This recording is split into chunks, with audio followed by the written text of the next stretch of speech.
lifestyle factors.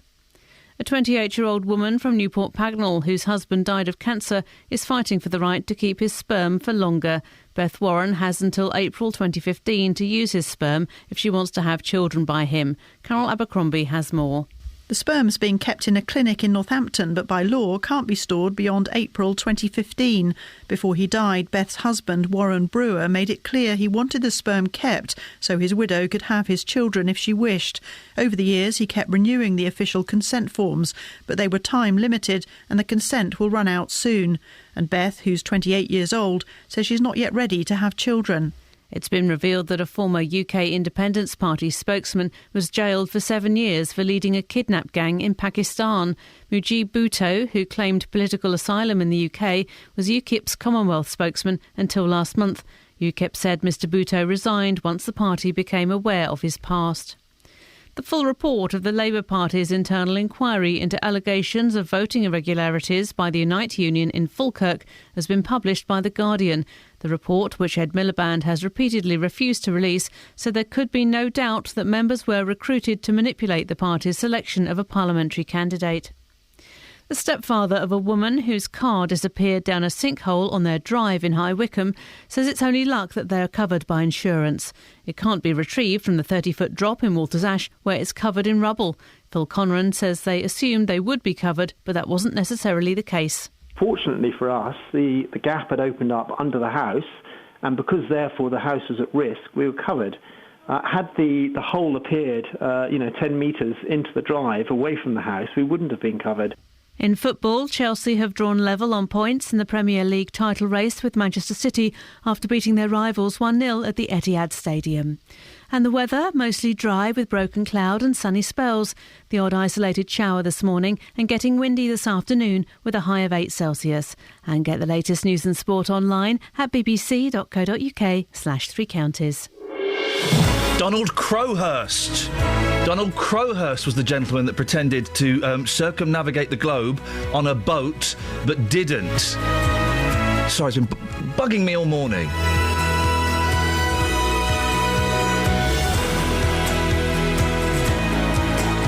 Morning, this is Iain Lee, BBC Three Counties Radio. Lots to talk about this morning, and as always, I'm keen to have your thoughts. A former Hertfordshire policeman has been sentenced to 12 months for handing out his own on-the-spot fines. He'd stop cars and say, look, it's 3 points or you give me a few quid.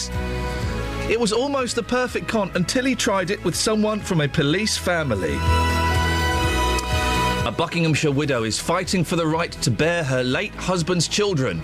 She's not ready for a family, but under current regulations only has until next April to use his sample unless she can convince the High Court of his wishes. And we catch up with the family who saw their Volkswagen disappear into a 30-foot sinkhole. If they don't move that car soon, they're going to get a ticket! That joke courtesy of Jeremy Vine. And when I say joke, I just mean sentence. Facebook.com/BBC3CR. You can send me a text, 81333, start your text 3CR, or give me a call, 08459 455 555, dun-to-dun-to-dun. Across beds, hearts and bucks. This is BBC Three Counties Radio. Look at the state of that. Thanks, mate. Don't objectify me. It wasn't you, Kath. Oh. Objectify me! Well, shake it up, baby, now. Shake it up, baby. Twist and shout. Twist and shout. Come on, come on, come on, come on, baby, now. Come on, baby. Come on and work it on out. Work it on out. Well, work it on out. Work it on out. You know you look so good. Look so good. You know you got me going now. Got me going. Just like I knew you would.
so fine. Come on and twist a little closer now. Twist a little closer. And let me know that you're mine. Know you're mine. Well, take it, baby, now. Shake it up, baby. Well, take it, baby, now. Shake it up, baby. Well, take it, baby, now. Shake it up, baby.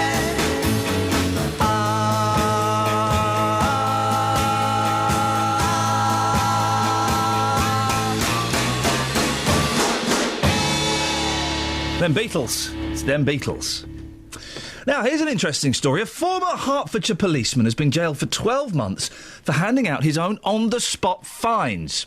Traffic officer Irfan Hussain from Stevenage told speeding drivers they'd avoid points by paying up. Then he put the cash in his own back pocket. Hussain, who has since resigned, admitted 1 count of misconduct in public office, 3 counts of fraud and 3 counts of perverting the course of justice. I'm joined now by Sophie Khan, who's a solicitor and legal director of a charity called the Police Action Centre, which provides independent advice in cases of police misconduct. What do you make of this one, Sophie? It's something like there's a pattern now with, the level of trust levels that we have with the police, and whether we can really trust the police, and whether there is enough supervision and management of the officers, either on the traffic or in anywhere, and on the patrols or outside Buckingham Palace. If a copper stops you and says, right, you can either have 3 points or you give me 60 quid, you're going to pay the money, aren't you? You wouldn't question it, or most people wouldn't question it. No one would question it because the officer is there upholding the law, and if they think that a crime has been committed, and you're going to trust the officer to believe, what he's just said to you. And it's a fortunate case that's happened, but in the end, the officer has been found out, and he has accepted what he did was wrong, and he's been sentenced. This is a one-off, though. We can't start to believe that this is endemic within the police force, can we?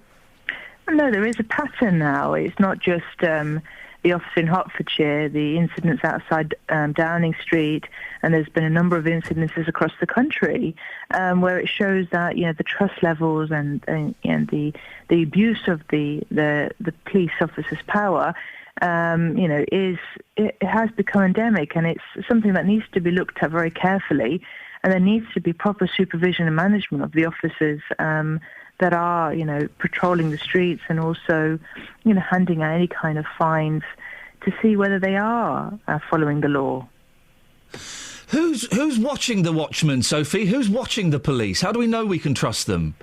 At the moment, I think there's not enough control and there's not enough management. And the IPCC are there. When things go wrong, you can go there and you can make a complaint to them. But they themselves can't look at every single complaint there is. There's organisations like mine, and there's also civil claims you can bring in courts which try to hold the police to account. But I think there is a vacuum. There isn't enough supervision, there's not enough management, there's not enough accountability, and this is why these kinds of incidents happen. What kind of incidents are you hearing then at Police Action Centre? It ranges from someone being stripped in a custody cell because they may not have followed some kind of orders, or stripped naked? Stripped naked in a police cell, or in their cell. No drug-related offence. Just to demoralise and humiliate them. And there was an incident in Kent last week where officers were seen punching a man in a Debenham store, and they've been, sentenced they've been charged for perverting the course of justice. The incidents outside the Downing Street, where the officers may have fabricated the evidence out there. So there's a lot of incidents around the country, that I know of, and that are in the public view. So there is a pattern now that there is a lack of supervision and accountability for the officers that are patrolling and finding us. But Sophie, these have to be exceptions, don't they? We have to believe that the majority of police officers are not corrupt, are not bent, are not dodgy. I don't think it's the majority, but I think there's a large number of officers that think that because there isn't the supervision and accountability, that they may be able to get away with bending the law. But at the end of the day, they do get caught.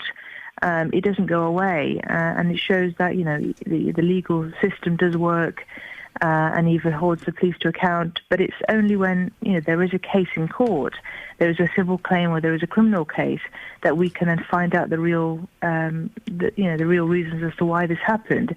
Before that, there seems to be this unaccountable vacuum, which needs to be looked at so that these kind of incidents don't occur in the future. Sophie, I appreciate your time. Sophie Khan, solicitor, legal director of a charity called the Police Action Centre. What do you think? There are examples of the police being dodgepots. Obviously, this gentleman here, Mr. Hussain. But we have to believe that the majority of the police officers are good, decent human beings, don't we? Otherwise we'd go mad, wouldn't we? Wouldn't we? I think we would. Hey, I keep banging on about this CD that's on the cover of Mojo magazine. Yes. Right? It's brilliant. It's the faces. It's the Small Faces and Friends. Brilliant. Now, my 2-year-old boy, who is more at the moment into Alexander Armstrong singing some weird song, I don't know what it is, and the Postman Pat theme. Well, there was a song that popped up on this in the car the other day, and he just goes, "Again, Dada." Played it again. "Again, Dada." We played it over 20 times. "Again, Dada." Do you want to hear it? This is Amen Corner. This is my boy's favourite song at the moment. Hang on Again, Dada. Again, Dada. Listen to this. Is brilliant.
That's my 2-year-old's favourite song. Again, Daddy! He's got good taste, hasn't he? It's quite nice, that, yeah. Oh, hang on a second.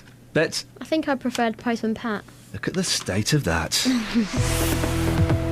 Travel news for beds, cards and bugs. BBC Three Counties Radio. Good morning. It's all looking pretty quiet out there at the moment, but there are some roadworks to watch out for. In Kingswood, the A41 has temporary traffic lights up between Grendon Road and Creighton Road. That's to build a new roundabout. And also in Potters Bar, there are temporary traffic lights on Great North Road near Frampton Road. I'm Alice Glossop, BBC Three Counties Radio. Thank you, Alice. 6:16, it's Tuesday the 4th of February. I've got to renew my Paul McCartney in the 70s book, otherwise I'll be hit with my 4th fine in 5 months. On to other headlines. A Hertfordshire policeman is starting a 12-year jail sentence for fining motorists and pocketing the cash. A woman from Newport Pagnell is fighting for the right to have her dead husband's children. In football, Chelsea achieved a 1-0 victory against Manchester City, putting them level on points. The weather, sunshine, isolated showers today, becoming, oh, look out, breezy. BBC Three Counties Radio.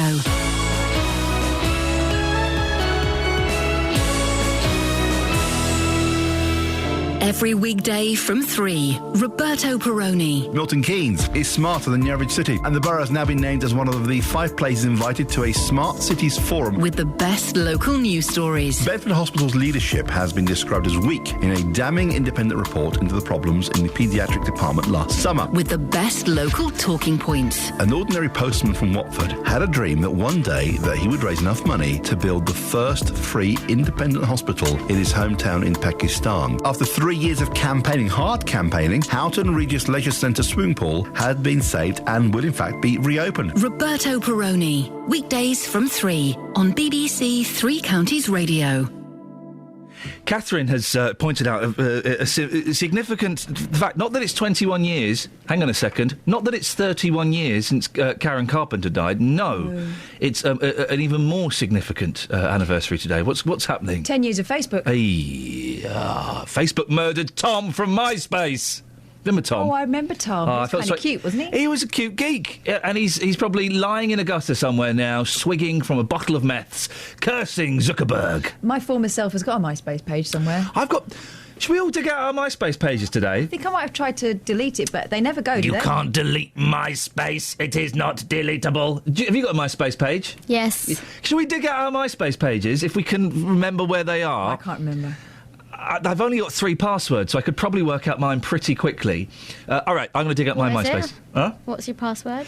Oh, hey, come on now. I'm not telling you that. So, Facebook, 10 years. What has Facebook done for us? Yeah. Kelly, what's it done for you? I get to see what my friends are doing without speaking to them. Catherine, what's it done for you? I got in touch with a few childhood friends. And got in touch with them again. But I also keep in touch with family that we weren't talking to, and now we are. There's a reason. I genuinely think there is a reason why you don't talk to people that you went to primary school with. There is a reason you don't talk to certain members of your family. And Facebook is perpetuating relationships that should be allowed to die naturally. Oh, no, I don't think so. Yeah, you're wrong.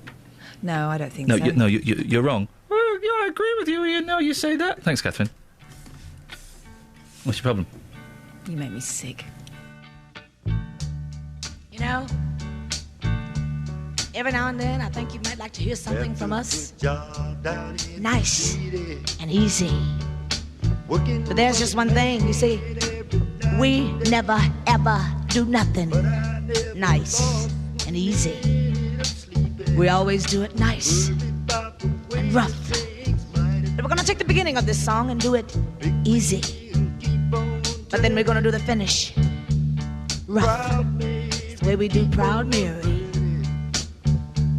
Rolling, rolling, rolling on the river. Listen to the story now.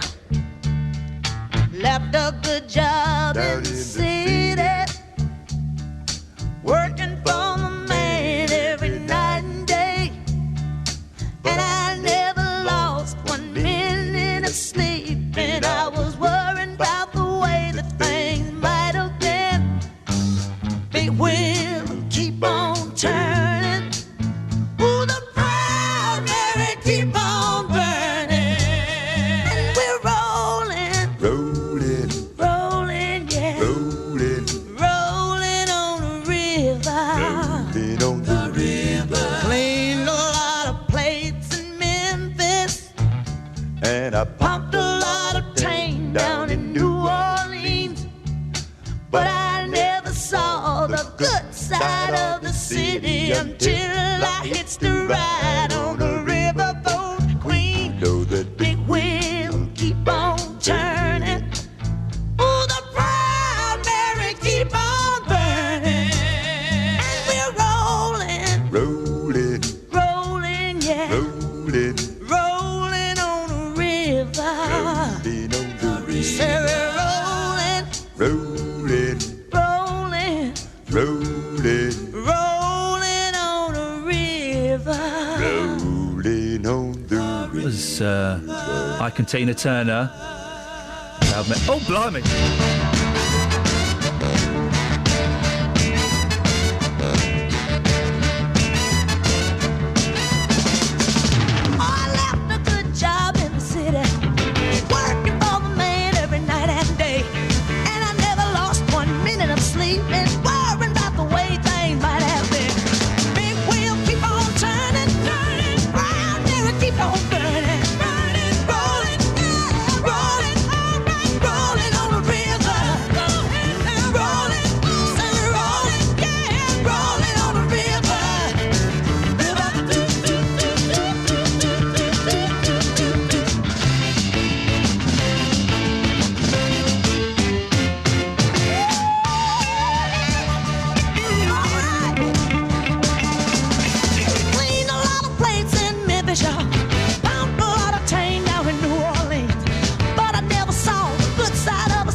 Turners, eh?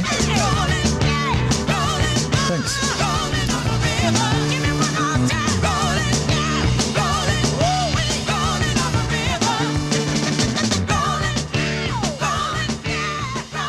Now, a Newport Pagnell woman who lost her husband to cancer in 2012 is fighting for the right to bear his children. Warren Brewer had a sample of his sperm placed in storage before undergoing radiotherapy treatment in 2005. The problem is the fertility regulator's current rules mean it has to be used by next April or it will be destroyed. Well, Beth Warren hopes the High Court might show some leniency. We're joined now by Diane Blood, who is giving her supports to Beth and also fought a similar battle nearly 20 years ago. Morning, Diane. Good morning. Just remind us of your story. My husband died of meningitis and I wanted to bear his children after his death.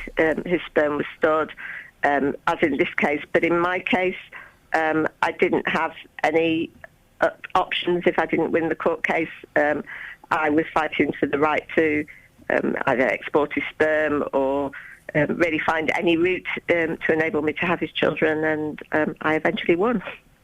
How long did that battle take? It took around 2 years from the start of my fight.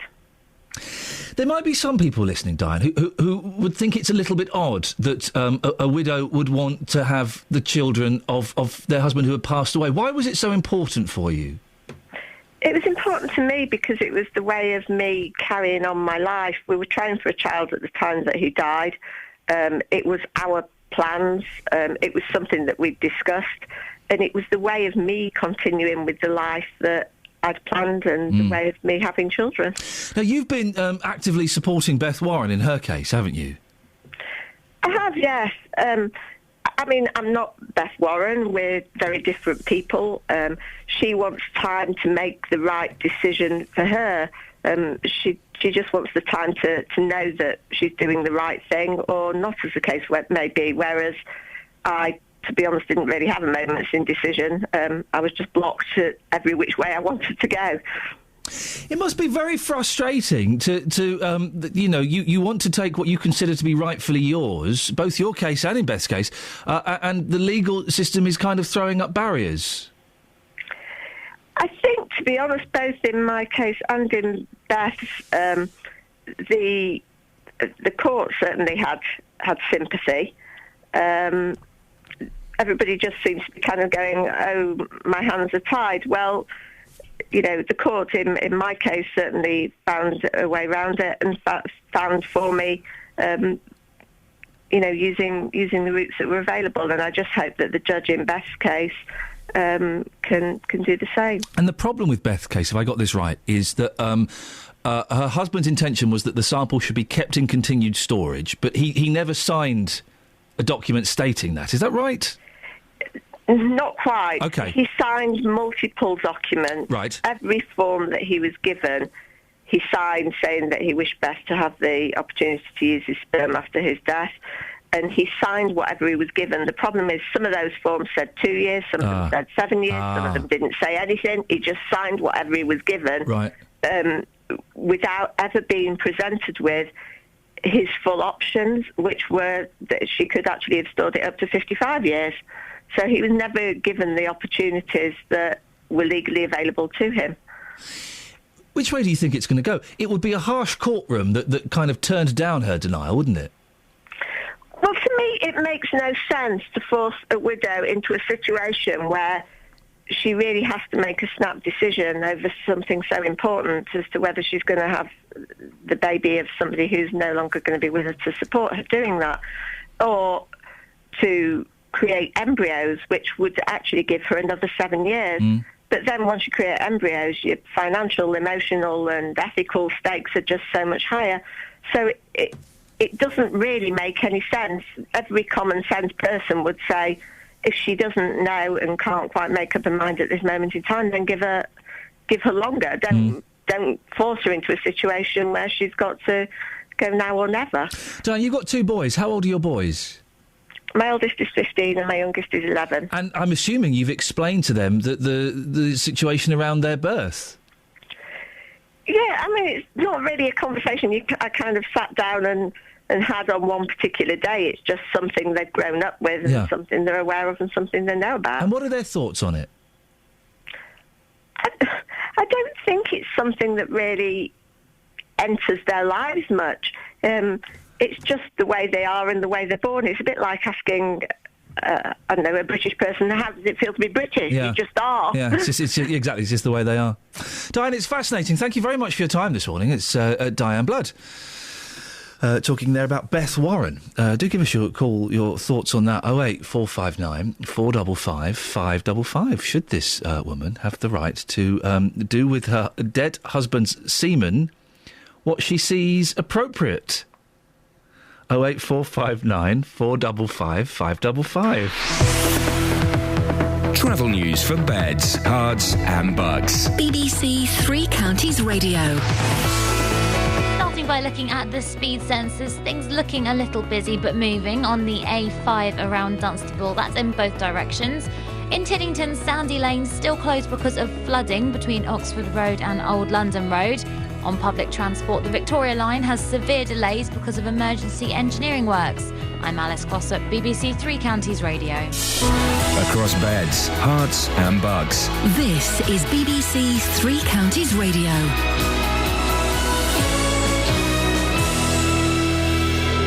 It's 6:30. I'm Jane Killick. Hertfordshire police say a corrupt traffic officer who demanded cash from speeding motorists failed to live up to the high standards expected by officers. Irfan Hussain has been jailed for 12 months. A 28-year-old woman from Newport Pagnell, whose husband died of cancer, is fighting for the right to keep his sperm for longer. Beth Warren has until April 2015 to act if she wants to have children by him. A council expert says the sinkhole that swallowed a car in High Wycombe is not the only crater to appear in the area over the last few years. Zoe Smith lost her car when a hole appeared in her drive in Walters Ash. The weather, mostly dry and cloudy with a high of 8 Celsius. On to sport now, and in football, Chelsea have drawn level on points in the Premier League title race with Manchester City after beating their rivals 1-0 at the Etihad Stadium. Defender Branislav Ivanovic scored the first half winner.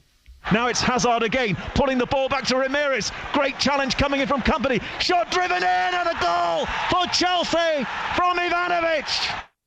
Newcastle United have confirmed Joe Kinnear has resigned as Director of Football at St James's Park and has left with immediate effect. The club say they'll be making no further comment. Kinnear joined Newcastle in June last year and was in charge of player recruitment. Stevenage midfielder John Mousinho could make his first start since returning to the club last week in tonight's League One match against Gillingham. Mousinho is on loan from Preston and it's his second spell at the Lamex. Stevenage are still bottom of the table, but Mousinho believes they'll get away from the relegation danger. I've been in, some scraps before. Even with Stevenage, I think my first year here, we were in a similar situation, and obviously managed to get promoted that year. So, there's no panic. There's no worry at all.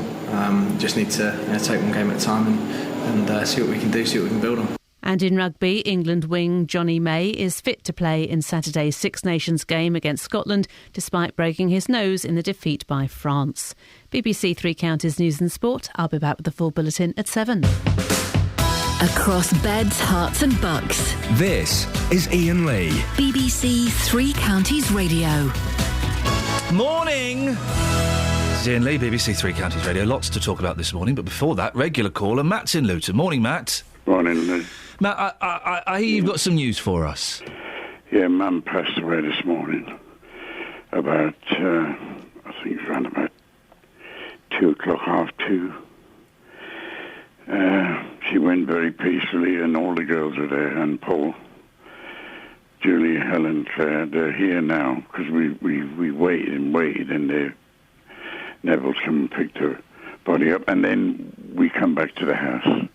Margaret's home, as I call her. And I said to them, should I ring Iain this morning? And they said, yeah, please ring Iain. So as we could, you're the one that, you're close to me. And we've had our differences, me and you. But you've been very close to me in the last few weeks. And you know that feeling because of your mum. That feeling I'm feeling now. But you know what it's like. And you could just have a few words to say to the girls and Paul, telling them how you feel for me. Well, Matt, I do know. I mean, my dad passed away last year. My mum's not very well. But you say that all the kids were with Margaret when she passed? We were all there. You were there as well? Yeah. Well, isn't that a gift? Oh, God. Isn't that a gift? Yeah, it was absolutely marvellous. And Julie was the last in, and she seems to wait for Julie to come in. Yeah, they know sometimes. Yeah. They do know. Yes, I'm sure they do. And she just slipped away, did she? Just slipped away, no pain, just relief on her face. Well, listen, no death is particularly good, but if you're going to go, then go quietly with all of your family around you. Yeah, that's something to cling on to. We were all singing our favourite songs, which I've told you before. But which one? Well, not daytime friends, nighttime lovers. You weren't singing that, were you? She loved Kenny Rogers, but, she had Story of My Life, Michael Holiday. That was one of her great songs. Story of My Life, Michael Holiday. Yeah, and of course, From a Jack to a King, that was her own song. Who did From a Jack to a King, the Elvis version? Miller. Eddie Miller? Ned Miller, OK. So you're all singing that around her. Well, Oh, yeah, Bobby Darin was another favourite. Things, 18 Yellow Roses was a real favourite of the family. 18 Yellow Roses. Bobby Darin, yeah. Bobby Darin's fantastic. Yeah. Well, it's marvellous that you were all there. How are you feeling, Matt? Has it had time to sink in yet? I feel very lonely. Yeah. Empty. But you see, I'm lucky I've got all the kids around me. That's what's the most important part. And it's when they go, now that will be as you know yourself, you've had that with Dad. Yeah. And no one knows until it happens to them. Yeah. But I'm lucky I've got a great family. Well, it sounds like you've got a fantastic family, and the fact that they were all able to come together to be there at this important moment is... You remember this time last week? Yeah. We didn't think she'd last 2 hours. And she stood, and she's been so strong and firm, and we can't believe the strength the woman had. Mm. She was always a great mum, but she was so strong, and she just waited for them all to be together. I'm sure of that now.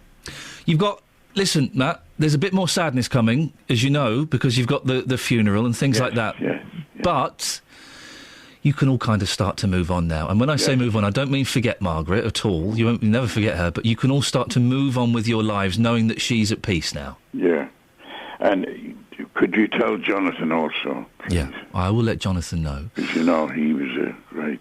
I will let Jonathan know, don't worry. I will pass that on. And also, Matt, listen, you give us a call any time you want. I will, yeah. Even if you're a bit lonely first thing in the morning. Yeah. Don't you start... Well, I'm going to go back to normal, Ian, giving you a bit of stick, I think. No, you won't. I will not allow it. You give me as much stick as you want. You've got your friends down the boozer as well who like to give me a bit of stick. Yeah. Matt, do me a favour. Yeah. Go back into the room with all your kids. Yeah. Give them a big hug and tell them you love them. Yes, yeah, they know that.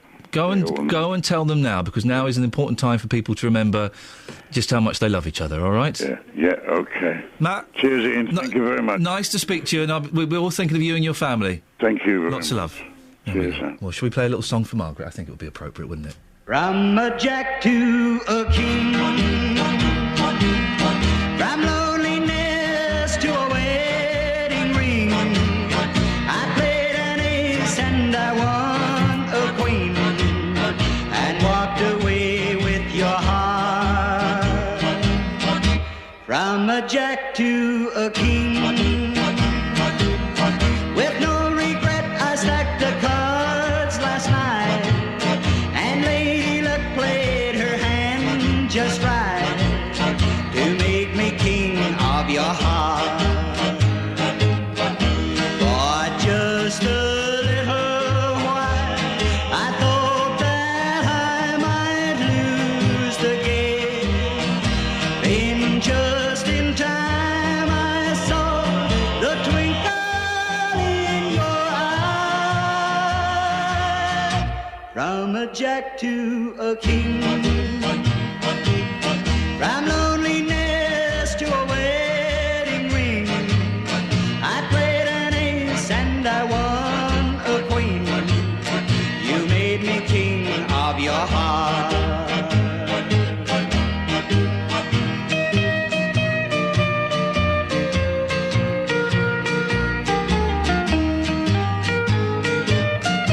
For just a little while I thought that I might lose the game.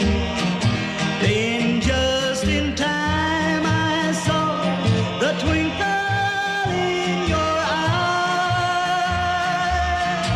From a jack to a king, from loneliness to a wedding ring, I played an ace and I won a queen. You made me king of your heart.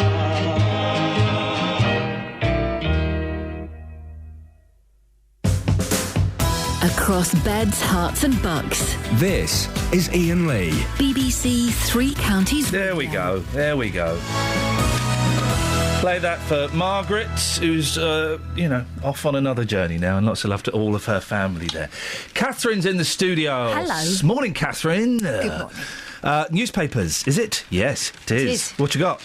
Well, this NHS tells crash girl to pay £12,000 for new teeth. What? This is one of these. But they do boob jobs and sex changes on the NHS. What about my teeth? Yeah. A girl who had 6 front teeth knocked out in a cycling accident was told she'd have to pay that money to get her smile back, while others are allowed free boob jobs on the NHS, says the Daily Express, page 11. Pretty Alex Kerr. Don't know why that has any bearing on it. It's true, but if she was a irrelevant. minger, do we not care about her teeth? Well. Was hit by a car as she rode home from her job as an advertising assistant in November. She lay in a coma for a week with extensive injuries that also included fractures to her pelvis, jaw and wrist and 2 dislocated knees. That's nasty. Ouch! Alex assumed restorative work needed on her teeth would be part of her treatment. She was wrong. That's Northampton General Hospital told her that case was not acute and dealing with the unsightly gap was not a high priority. I mean, for heaven's sake, you would miss your 6 front teeth. Well... That's that. It's raging at how unfair it is. There's the story in the front page of the Mail is fleeced by directory inquiries. BT fined for overcharging on £2.40 a minute line. You turn to page 4 to follow the rest of the story, and there's a picture of what looks like a gentleman, and then you realise it's a woman called Betty Jacobs. It's got a very distinct haircut. And I showed this picture to you And you went, oh, yeah, is she from Lancashire? And I read the story and I went, yeah, she's from Clitheroe in Lancashire. And you could tell by her haircut. Yeah. This is How? with apologies to a lot of glamorous widows from or older ladies from Lancashire, but there is a certain utility haircut they seem to go for. They all have the same look, do they? Well, there is a look. It's kind of a no-nonsense Lancashire look. That's very odd. Yeah. But my favourite story of the moment is, everyone should have a favourite story of the moment, and mine is this fella, Jose Alvarenga. Oh, this is the drinker of turtle blood, This apparently. is the fella who lived... Very fattening, isn't it? He lived for 14 months on a boat, 14 months adrift. As he stepped back into civilization yesterday, grinning beneath his bushy beard, it was difficult to believe the tangle-haired fisherman had survived an incredible 14 months adrift on the high seas. He'd drank turtle blood, he'd drunk his own wee-wee. He was catching fish with his bare hands, apparently. He grabbed seagulls to eat raw for 14 months. I don't believe it. He's totally making this up. And I'm going to watch this story with keen interest, because he is... it's going to come out that this is complete and utter nonsense, isn't it? It reminds me, there's a fella... Crowhurst. Donald Crowhurst was the fella I was telling you about, who set off to break the solo sailing around the world record. And he faked it. He faked it and was just making up times. He went about 500 miles away from England, and then he went mad and he filmed it all. And I've just ordered the documentary. You can borrow that afterwards. Thanks. You're welcome. But this guy, Jose Alvarenga... He's having a laugh. He's having a laugh! What you got? That... Sugary treats can triple heart disease death risk. What? You don't say. Yeah. Pubs get extra time. Hey, you see David Cameron's overruled the Home Office to ensure pubs can stay open for England's World Cup against Italy. Well, there's a surprise. Go on, Dave. You see Martin Kemp? I'm aware of his work. Right. What's happened? He stopped dyeing his hair. Oh, OK. He Good, looks like- because it was a bit too... It looks like a ghost. Yeah. Now it's a bit too the other way. Stop dyeing his skin. He looks weird, doesn't he? He's not got a tan and he looks very pink. He's lost all his pigment. Now, here's the thing, and I think we should get Justin out on this. Bald? Now there's a jab to make hair grow back. No, there isn't. Justin doesn't believe that there is a cure for baldness. Well, there is. He thinks everything's just a cover-up. Hair transplants, and now scientists may soon be able to grow new hair on balding scalps, avoiding the need for a hair transplant. Researchers have succeeded in creating new human hair in the laboratory. Now, the thing is, if you're bald, you must be miserable. If you're a bald man, you must be... Unless you're over 75, it doesn't matter. But if you're a bald man between the age of, 8... and 75, unless it's for a medical reason, unless you've had some intense chemotherapy or alopecia or something like that, you must be miserable. No. Yul Brynner, very handsome man. Oh, I bet... Patrick Stewart, very handsome man. I bet they're crying inside. Yul Brynner isn't anymore. No, he's yeah. But I bet... that was his look. If he'd have had hair, he wouldn't have been so distinctive. I bet Patrick Stewart is miserable inside. He goes and films another episode of Star Trek Next Generation. Bye, guys. Bye, Data. Bye, everyone. Then he goes in and he shuts his door and he cries like a bald baby. That's what's happening. He could have that crop resewn if he wanted. There are no bald men, apart from if you're having chemo or something like that, there are no bald men that are happy. It's just not possible. Tell you who is happy. Yeah. Oh, my gosh! My husband's nearly 40 years younger, but it was love at first sight. All right, Catherine, we'll talk about your life in a second. Let's Simon is concentrate 39. on the story. Oh, yeah. Edna is 78. Dirty. They were wed 9 years ago when he was 30. That is dirty She was 30. 69. What makes their unusual marriage work? Him.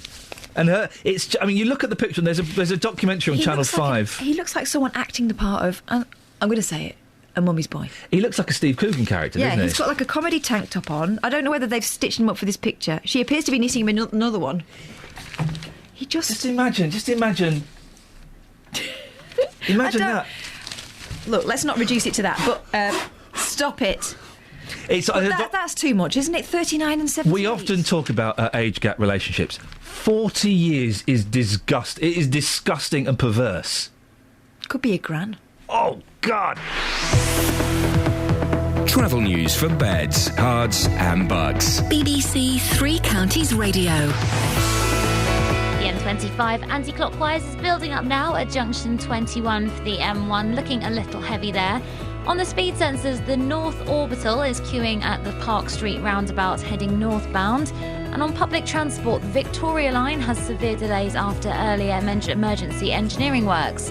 I'm Alice Glossop, BBC Three Counties Radio. Thank you very much indeed. Right, 6:46.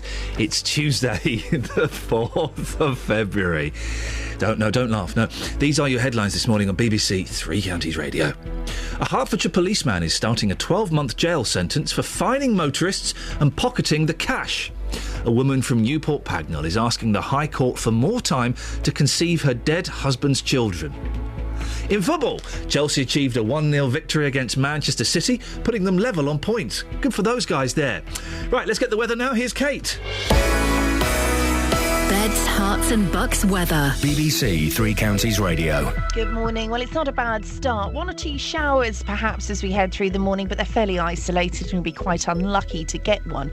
Some places, the lowest temperature at the moment is around 3 Celsius. The further east you go, it's more likely to be 4 or 5. It's going to get up to later on this afternoon around 8 Celsius as the maximum temperature, but some bright spells, some sunny spells as well. The wind will start to increase through the course of the afternoon, then overnight become really quite strong. The Met Office has issued a yellow weather warning for strong winds. We could be seeing gusts of between 50 and 60 miles per hour in parts of Buckinghamshire overnight tonight. So something to watch out for. It's accompanied by a band of quite heavy and prolonged rain for a time. The middle part of the night, very, very wet and very, very windy. And then towards dawn, it's going to break up and turn into blustery showers. Minimum temperature down to around 5 Celsius. Through tomorrow, some frequent heavy showers likely, accompanied by gale force winds as well. So again, another wet and windy Wednesday. And that's your forecast. Nick Coffer on BBC Three Counties Radio. Every weekday between 12 and 3, I'm here with a little bit of celebrity. My geography teacher at school resurrected a jazz standard song, which was Won't You Come Home, Bill Bailey. It made me dedicate myself to trying to be better. I always felt that wasn't quite good enough. Expert advice. Absolutely, you've got it. You've nailed it. I am so happy. Thank you. And loads of really great music. Nick Coffer, weekdays from 12 on BBC Three Counties Radio. This song's called I Touch Myself. What's it about? I'm not quite sure. Let's have a listen to the lyrics.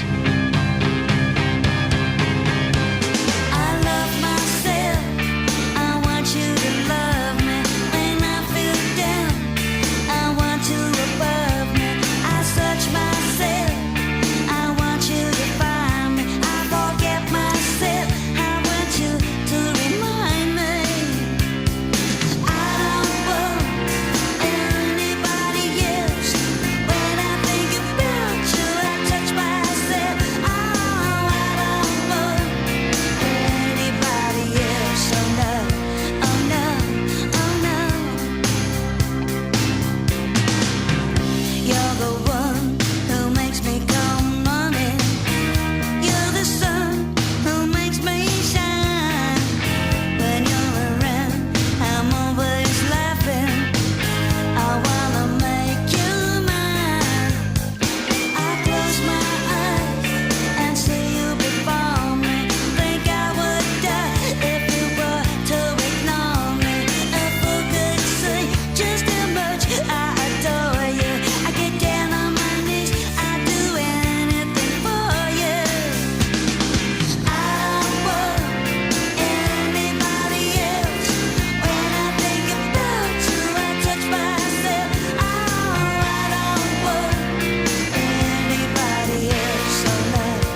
I don't want anybody else. And when I think about you, I touch myself. Oh, oh, oh.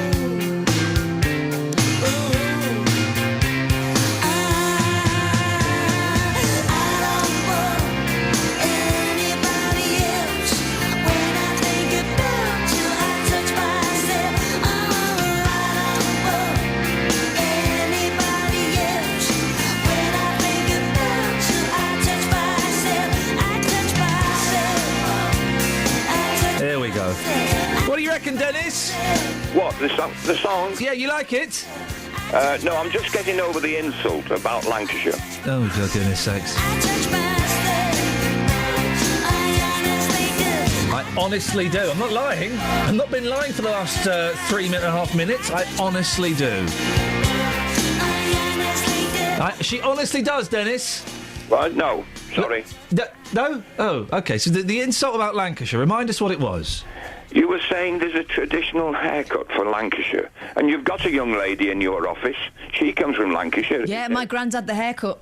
He did the haircut. What, with a basin? Knife and fork, by the looks of it. No, it's not as bad as that, surely.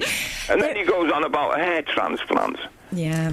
Well, I've got a Lancashire haircut.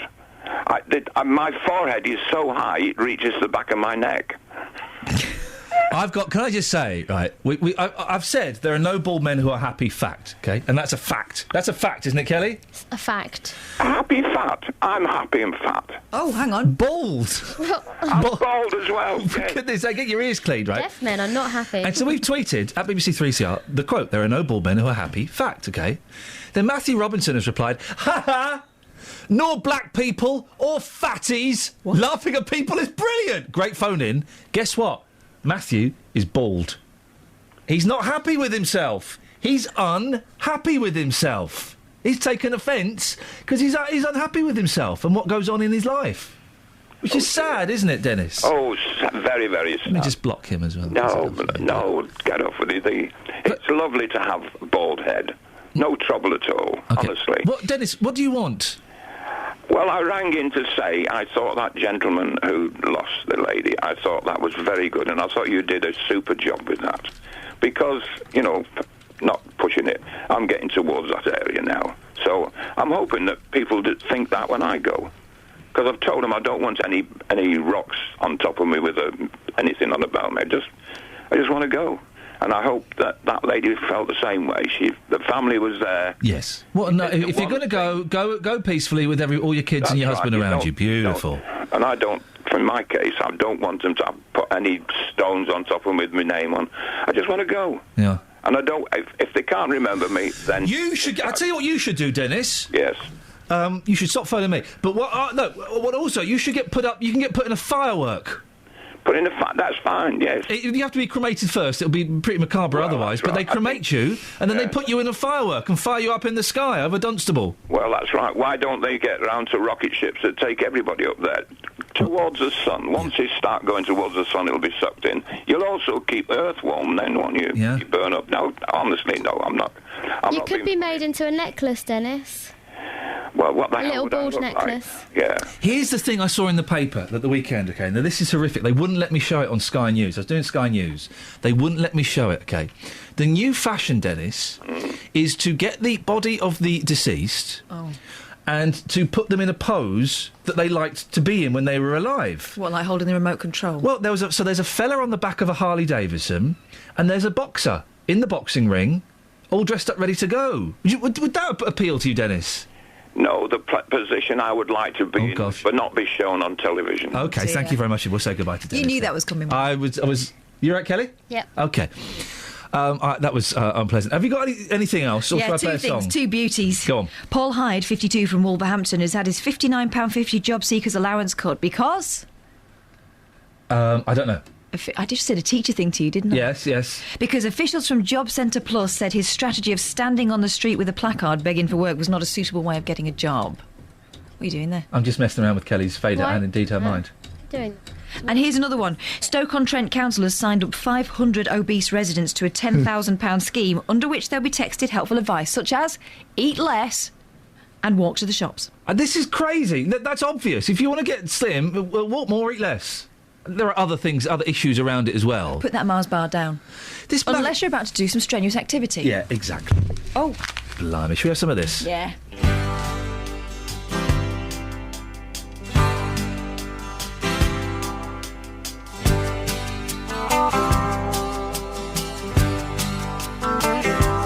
And he'll tell her he's working late again, but she knows too well there's something going on. She's been neglected and she needs a friend, so her trembling fingers dial the telephone. Lord, it hurts her doing this again. He's the best friend that her husband ever knew. When she's lonely, he's more than just a friend. He's the one she longs to give her body to. Daytime friends and nighttime lovers, hoping no one else discovers where they go, what they do in their secret hideaway. Daytime friends and nighttime lovers, they don't want to hurt the other, so they love in the nighttime and shake hands in the light of day.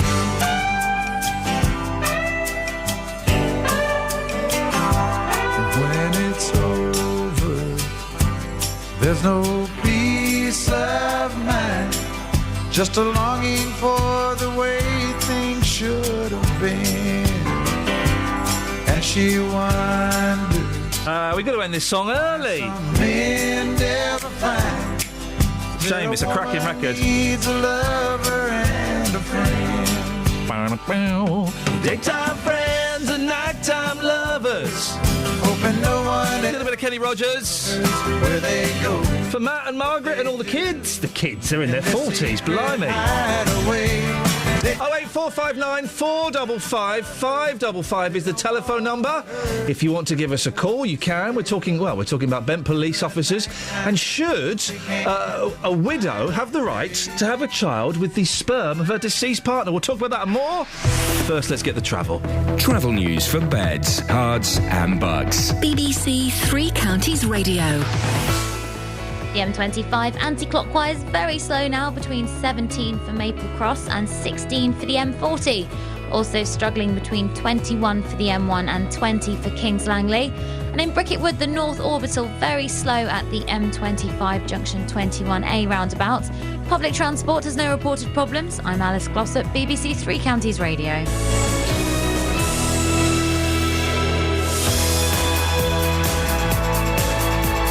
Thank you, Alice. Excellent stuff. We'll take some of your calls. Oh, that gentleman's deleted his tweet. Almost as if he realised he was being a complete and utter muppet. Local and vocal across beds, hearts and bucks. This is BBC Three Counties Radio.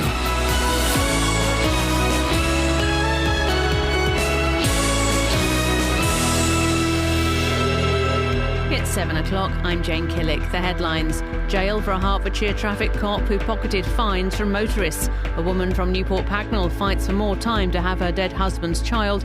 And the sinkhole in High Wycombe is only the latest to appear. BBC Three Counties Radio. A senior officer in Hertfordshire Police has condemned the actions of a corrupt officer who demanded cash from speeding motorists.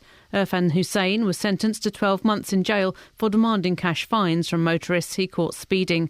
Hertfordshire Police Deputy Chief Constable Alison Room-Gifford says his behaviour fell disgracefully below the standards they expect. It's a shocking breach of trust. It shocked our own staff as much as it shocked the public. So a disturbing case and a sad day.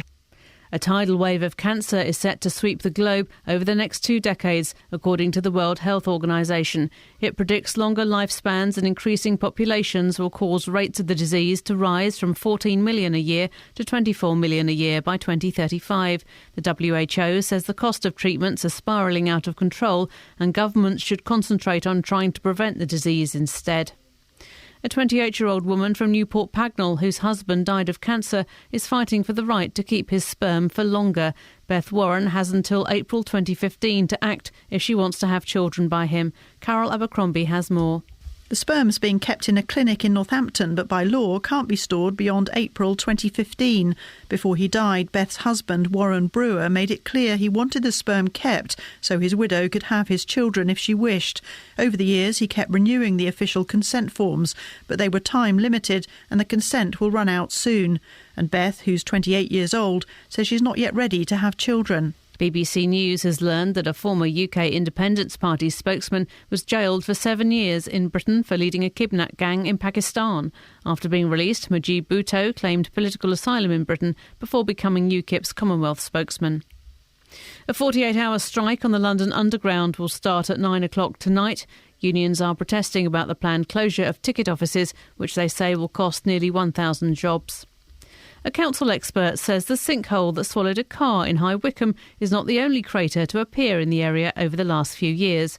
Zoe Smith lost her car when a hole appeared in her drive in Walters Ash. The building control team leader at Wycombe District Council, Alan Mason, says other holes have appeared, but they are rare. He says it's the old brick and tile pits that cause the problem. When the clay pits were filled, it wasn't done in a controlled way as people tend to fill these sort of depressions now. So you never know what was put in there. And we have had situations in the past, but normally it's not quite as dramatic as we've seen today. In football, Chelsea have drawn level on points in the Premier League title race with Manchester City after beating their rivals 1-0 at the Etihad Stadium.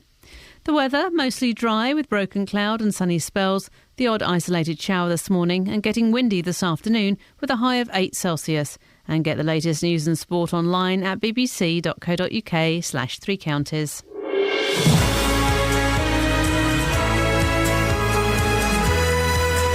A tidal wave of cancer?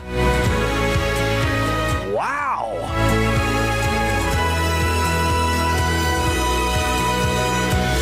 Morning, this is Iain Lee, BBC Three Counties Radio. It's 3 minutes past 7. It's Tuesday, the 4th of February. I'm Iain Lee. Let's have a little chat about what's coming up this morning. A former Hertfordshire policeman has been sentenced to 12 months for handing out his own on-the-spot fines. Almost the perfect con. How did he get caught? Well, find out in a little bit.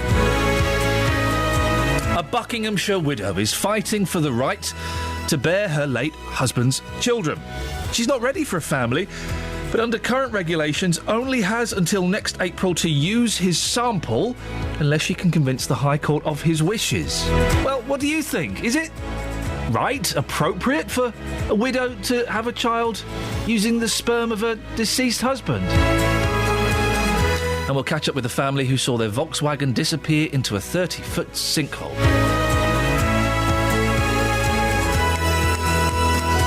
You can email ian.lee@bbc.co.uk, or the best way to get in touch, please. You've had some cracking phone calls already this morning, and a phone call from Dennis.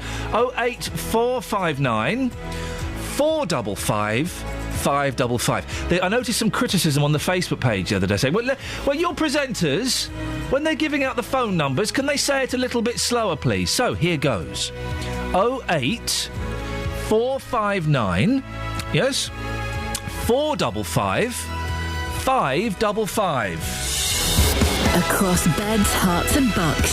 This is BBC Three Counties Radio. Now, so imagine this. You're driving down a street in Hertfordshire, and there's no one about, so maybe you're going a little bit fast, a few miles over the speed limit, and then you see some blue lights come out of nowhere to pull you over. You'd be terrified, wouldn't you? You'd be terrified. But then the cop says, listen, don't worry. You can either get points on your licence, or if you just pay me a fine, 30 quid, 60 quid, you won't get any points. Well, that's what one police officer was doing. The traffic cop got sent to prison for 12 months yesterday because it turns out Irfan Hussain from Stevenage wasn't allowed to do deals like that. He was getting the cash and putting it in his pocket and then spending it on things for himself. Well, our reporter, Justin Dealey, has been out and about getting your reaction to this morning. Morning, Just. Hello, Ian. Every now and then we get stories about bent police officers, but what have people been saying out on the street this morning? Well, I know what I would do. I would pay the fine, because I do trust the police force in this country. So I've been putting this scenario to people this morning, and here's what people had to say. So, Andy, you're here in your car this morning. If you were to be pulled over by a police officer, and he said to you, you've got to pay an on-the-spot fine of, say, £60, would you ever hand over cash to a police officer? No, definitely not. No, not a chance. Because you don't trust them? No, I know it's not the done thing. And you're trusting the police force on the whole. Do you still trust the majority of police officers in this country? Yeah, 100%. They do a good job. They're up against a huge task. And I think they do, on the whole, they do a good job. John, let me put a scenario to you. You're in your van this morning, you get pulled over by a police officer for speeding, and he says you've got to pay an on-the-spot fine. Would you hand over cash to a police officer? No way. No way. I don't trust them. Ronnie, I know what I would do in this situation, because I trust the police on the whole, but if you were pulled over by a police officer and he said you've been speeding, you can either take penalty points or pay an on-the-spot fine. What would you do? Depending, obviously, on my personal situation, I would probably just pay on-the-spot fine. And you wouldn't doubt that because it was a police officer saying that to you? Yeah, that's right. Yeah, I wouldn't doubt it because, obviously, consciously, I would just do it because, obviously, I would want to avoid the points. I would rather pay the £30 or £60. It's fascinating. We're talking about this police officer today who's been taking the cash for himself, abusing his position. Your trust when it comes to the police force in this country, do you still trust the police in this country? Yeah, like I say, I go back to the principle. I trust the principle, but like I say, you're always going to find that in practice you find obviously dodgy ones, one or two. I think it's a good principle, like I say, but you find one or two who are always going to abuse it. I think that's how life works. I'd have to pay it rather than have points on my licence. So you pay it with no questions because that person was a police officer? Well, yeah, I'd like to see a bit of proof, like a speed camera or something like that, or they have all these things on their dash now as well, so I'd like to see some of that before I paid it, but I don't usually speed anyway. The thing is, Just, when a copper pulls you over, you're in a heightened state of, well, generally panic or tension. You're anxious, that's the word. Absolutely. And you will do whatever it takes to get out of getting points or getting hauled in or whatever. Absolutely, you know, as that man Ronnie said in that piece there, it's not worth the hassle. You know, in that situation, nobody wants to have points on their licence, so if somebody says to you, like in this situation, pay £30 or £60, I think the majority of people, without thinking about it, would simply hand over the money because they want to avoid points on their penalty. You know, it's as simple as that. People, I think, in that situation, they are going to be stressed out, that they are going to be quite scared to a certain degree, so the easiest thing will be to pay the money and move on. Just, can you wait there, because I want to have a quick word with you in a couple of minutes about something? Yeah, no problem. Cheers, my dear. Stay there. We'll speak to Justin in a second. But before that, Norman Brennan founded the Victims of Crime Trust and was a police officer in London for more than 30 years. Morning, Norman. Yeah, good morning to you. This is a pretty cheeky case, isn't it? Yeah, I mean, I'll be quite honest with you, I can't imagine him giving more than just a few tickets because it is something that the public would not accept. The majority of the public know that they'll be given a fixed penalty which will be on official note paper. I mean, what would he have done to give a receipt? Just an invoice book? I mean, it's bonkers, really, and I don't know the officer concerned. I would suggest he's not got long in the service, and, it literally is a one-off, hence it's the news story at the top of your programme. It is so rare. Well, he's since resigned. We spoke earlier on in the show to Sophie Khan, who is, she helps lots of people. She works for Police Action Centre. And she says that kind of corruption and lies in the police force isn't necessarily as rare as we'd like to think it is. Well, I'm telling you it is, and I've always been honest with you. For 20 years in the police, most senior management within the police weren't impressed that a frontline police officer would be honest with you. So when I speak to you and tell you that there aren't that many corrupt officers, I'll be quite honest with you, it's so rare that most of us don't even know who a corrupt officer is. The majority of police officers, if they knew that there was a corrupt officer amongst their ranks, would report it anonymously if necessary, and in fact a lot of us would be only too pleased to arrest that corrupt officer. And the reason why they're so good at what they do is because they keep it very quiet and nobody ever knows. But when we do know, it's right that they have the book thrown at them, and as in this case, he's got 12 months imprisonment, rightly so. The public, should they be alarmed? No. It's just sad that one of our colleagues has let the public down, and of course the police service. What would the reaction be like from his mates back at the station? I bet they didn't even know. I know many traffic police officers, and many members of the public think all they're interested in doing is nicking people. I can assure you that the majority of the traffic officers caution people rather than nick them, otherwise they'd never be patrolling the motorways and that.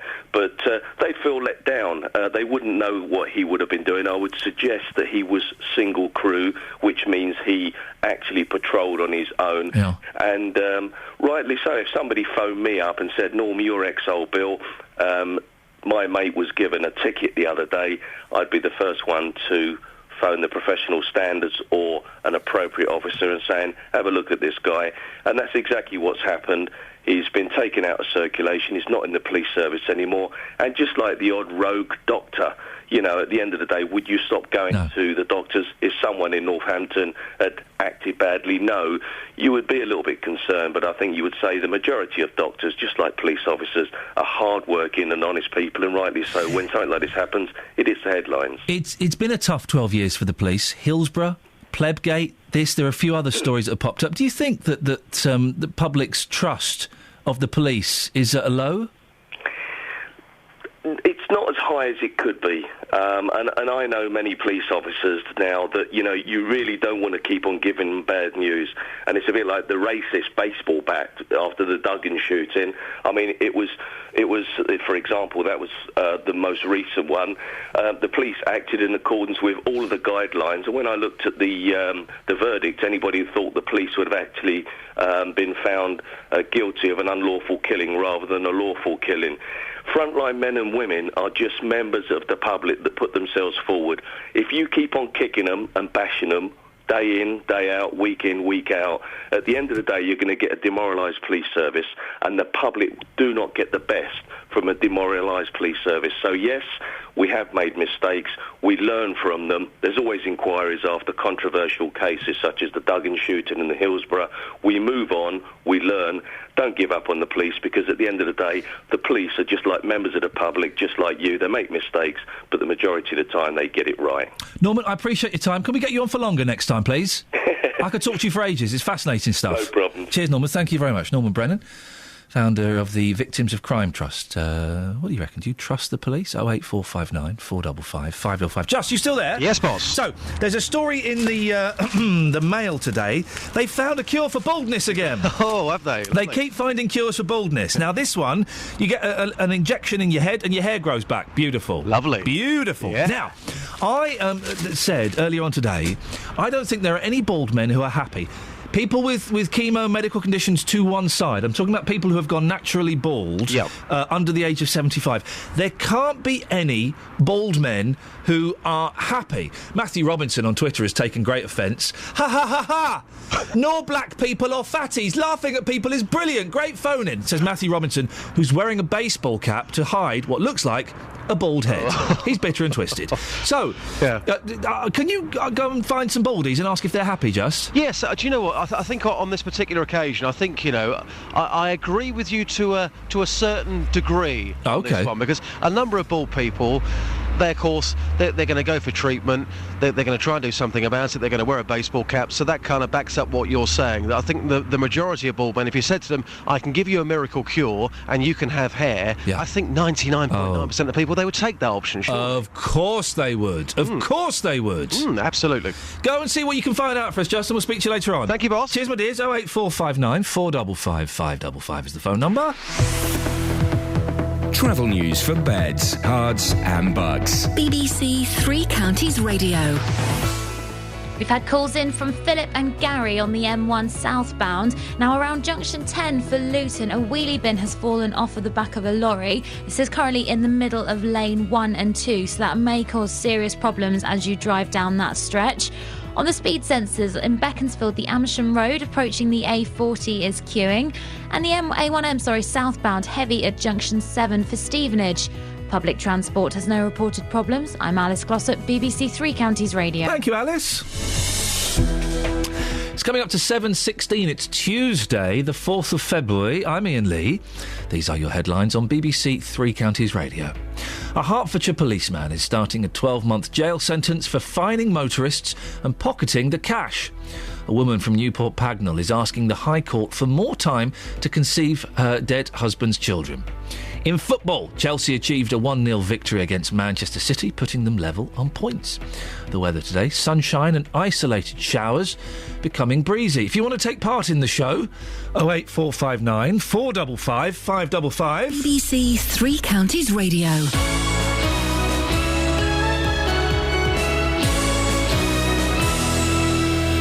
Every weekday morning from 9, the JVS Show. Well, whose fault is it that there are so many fat people in this country? It's a horrible word. Jonathan Vernon Smith. But why do you want to kind of tiptoe around the issue? People are people. People aren't fat just because they're big. Tackling your consumer problems. Over the last few months, I've been palmed off every few days. There are some absolute rogues out there in the car industry. Tim, I'm going to send Wayne in to you. Let's get some detail and we'll get this sorted out. The JVS Show, weekdays from 9, BBC Three Counties Radio. 08459 455. There's a frog in my throat and I'm not afraid to share it. 08459 455 555 is the telephone number. Lots to talk about this morning. Talking about bent coppers, do you trust the police? We'll be speaking in a little bit to the widow who wants to use the sperm from her deceased husband to have children at some point. Do you think that's a little odd, a little unusual? 08459 455 555. But on the subject of bald men, are any bald men actually happy with being bald? Steve's in Dunstable. Morning, Steve. Morning. Morning, Steve. Is your radio working now? Sort of, yeah. OK. Well, that's great news for everybody concerned, Stephen. I bet it is. Oh, it certainly is. I bet you love it. Well, you love it. What would you like to have a moan about? What would you like to say this morning? Listen, yes. My moaning comes from the heart. I might not be overeducated, but I'm passionate. It comes from something, yes. You certainly talk out of something. Now, Steve, hey, what do you want to say? I don't know. Talking about bald people. Yes. What about the bald? What about the funniest ones is when the ones that got going bald in the middle and they try and comb the side hair to the middle. Well, the thing I don't get, quite often you'll see bald men with ponytails. Mick Fleetwood from Fleetwood Mac, for a long time, was a bald man with a ponytail. What's your hair like, Steve? You got a full? I imagine you to have a full, thick head of blonde hair. Blue eyes. Is that? Yeah. Well, yeah. Is that close? No, it's a very dark brown. Ah, and is it a full head? Yeah, it is a full of hair. Anyway, it is. Yeah. Have you ever met a bald man who's happy, Steve? I think they are, but I suppose underlying they'd rather have it. I suppose. And you ain't got it. That's the thing, isn't it? They'd all rather have hair. Oh, I'm happy as a bald man, but if they had the option to take a pill that grew them hair, they'd take that pill, wouldn't they, Steve? I suspect so, but you've got to be proud to be bald, ain't you? Just if you're going bald, just chop it off and be happy. But everyone's got a different mentality, haven't they? We all worry about things about ourselves. Steve, as always, really excellent contribution to the show. Thank you very much. You're welcome. Across beds, hearts and bucks. This is Iain Lee. BBC Three Counties Radio.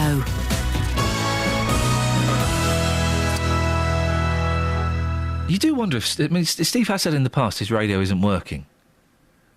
But yeah, he keeps phoning up. That's odd, isn't it? That's an odd thing to do. Now, a High Court ruling is expected shortly in the case of a woman from Newport Pagnell who's fighting for the chance of bearing her late husband's children. Warren had a sample of his sperm placed in storage before undergoing radiotherapy treatment in 2005. Unfortunately, it can only be kept for 10 years as he died before signing paperwork to store it for longer. We're joined now by Beth Warren, his widow. Morning, Beth. Good morning. Beth, were you married? We were. You were married. Sorry, I wasn't sure if I got that right or not. Why is this so important to you? It's important because... obviously, it's a relationship from 8 years. We've planned the rest of our lives together. If we were well and if we had the rest of our lives, but also if Warren did beat cancer. So either way, we planned what was going to happen. So what's the problem? What's the situation at the moment?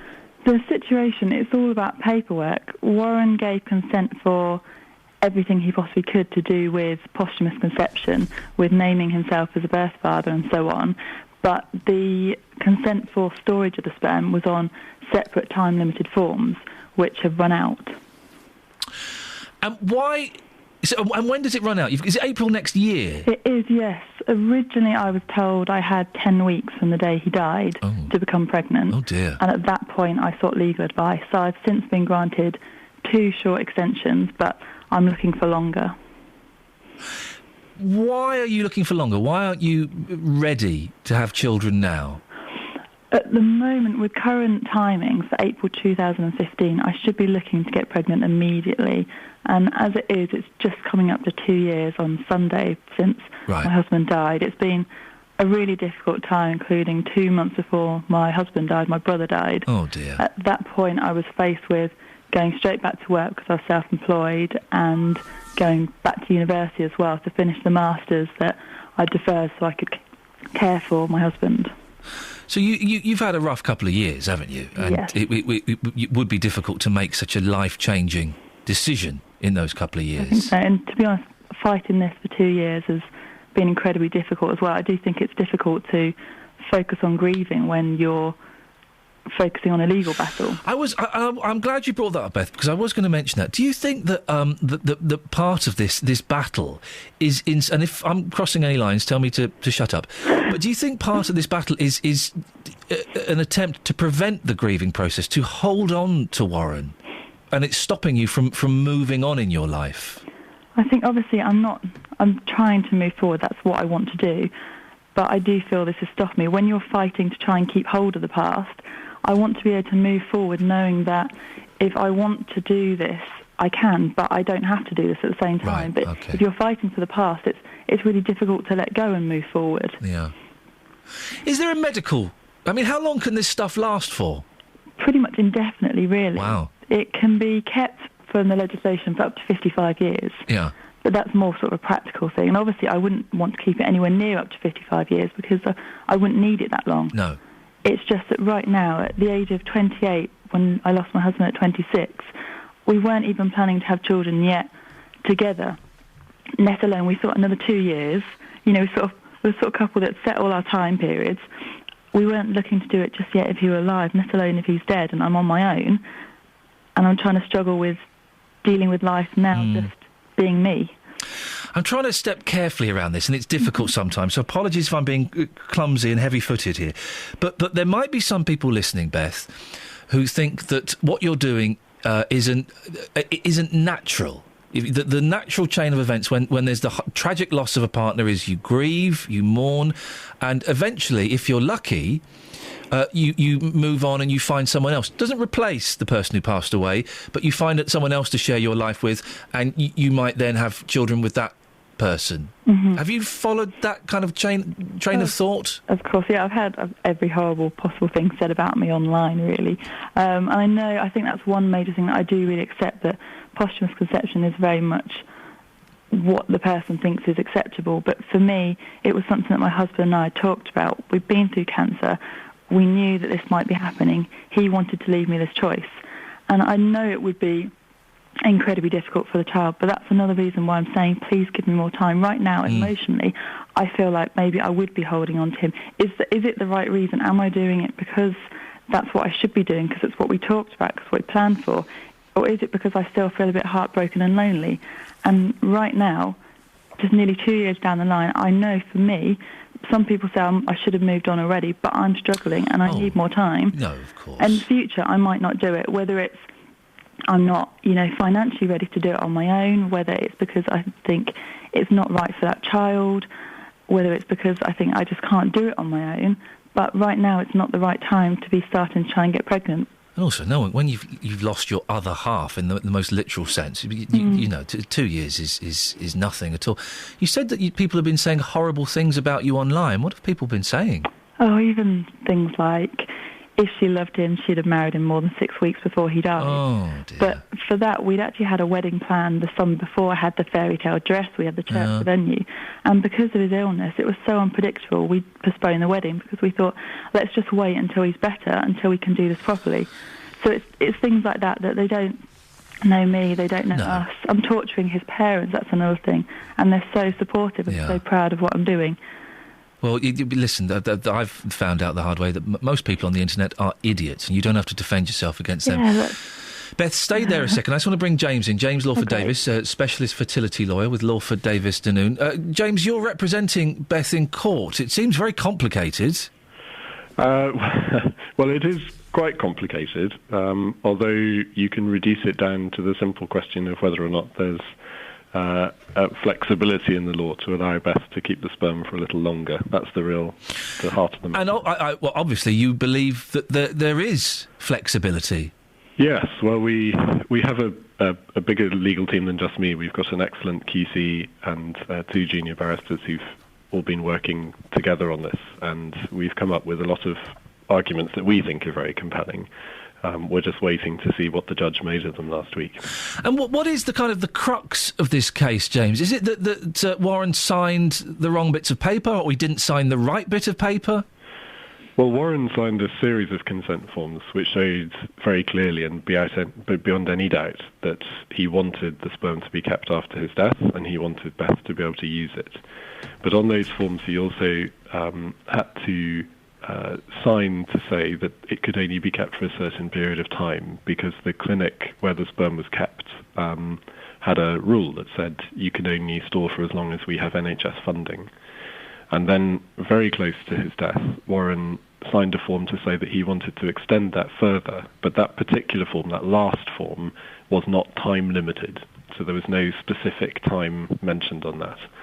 And so we've said that is open-ended, and therefore he's indicated that he's happy for it to be kept without limitations. When's the decision going to be made, James? How is this proceeding? Well, we had a whole day in the High Court in London on Friday, and the judge at the end of the day reserved her judgment, and it will be handed down and made public within the next fortnight. OK. Beth, you've got a website, haven't you, if people want to find out more and support you? What is that? Yes, it was set up by one of my brother's closest friends. It's www.backbethwarren.co.uk. For anyone that wants to follow it or find out more information, that'd be fantastic if people could look at that.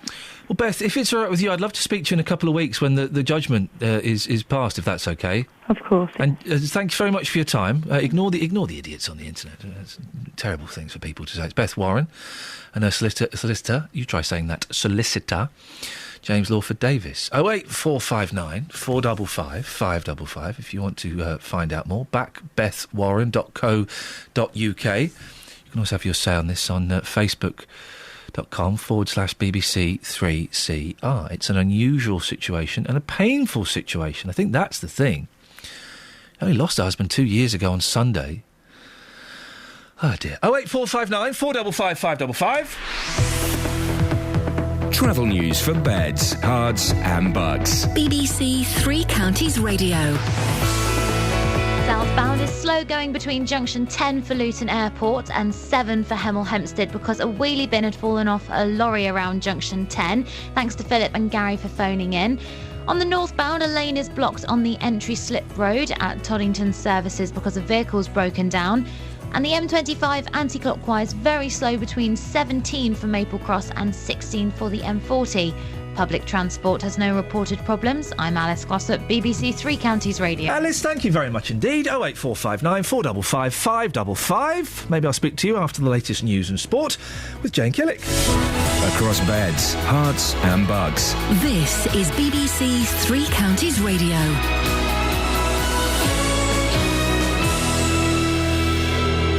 It's 7:30. I'm Jane Killick. Hertfordshire police say a corrupt traffic officer who demanded cash from speeding motorists failed to live up to the high standards expected by officers.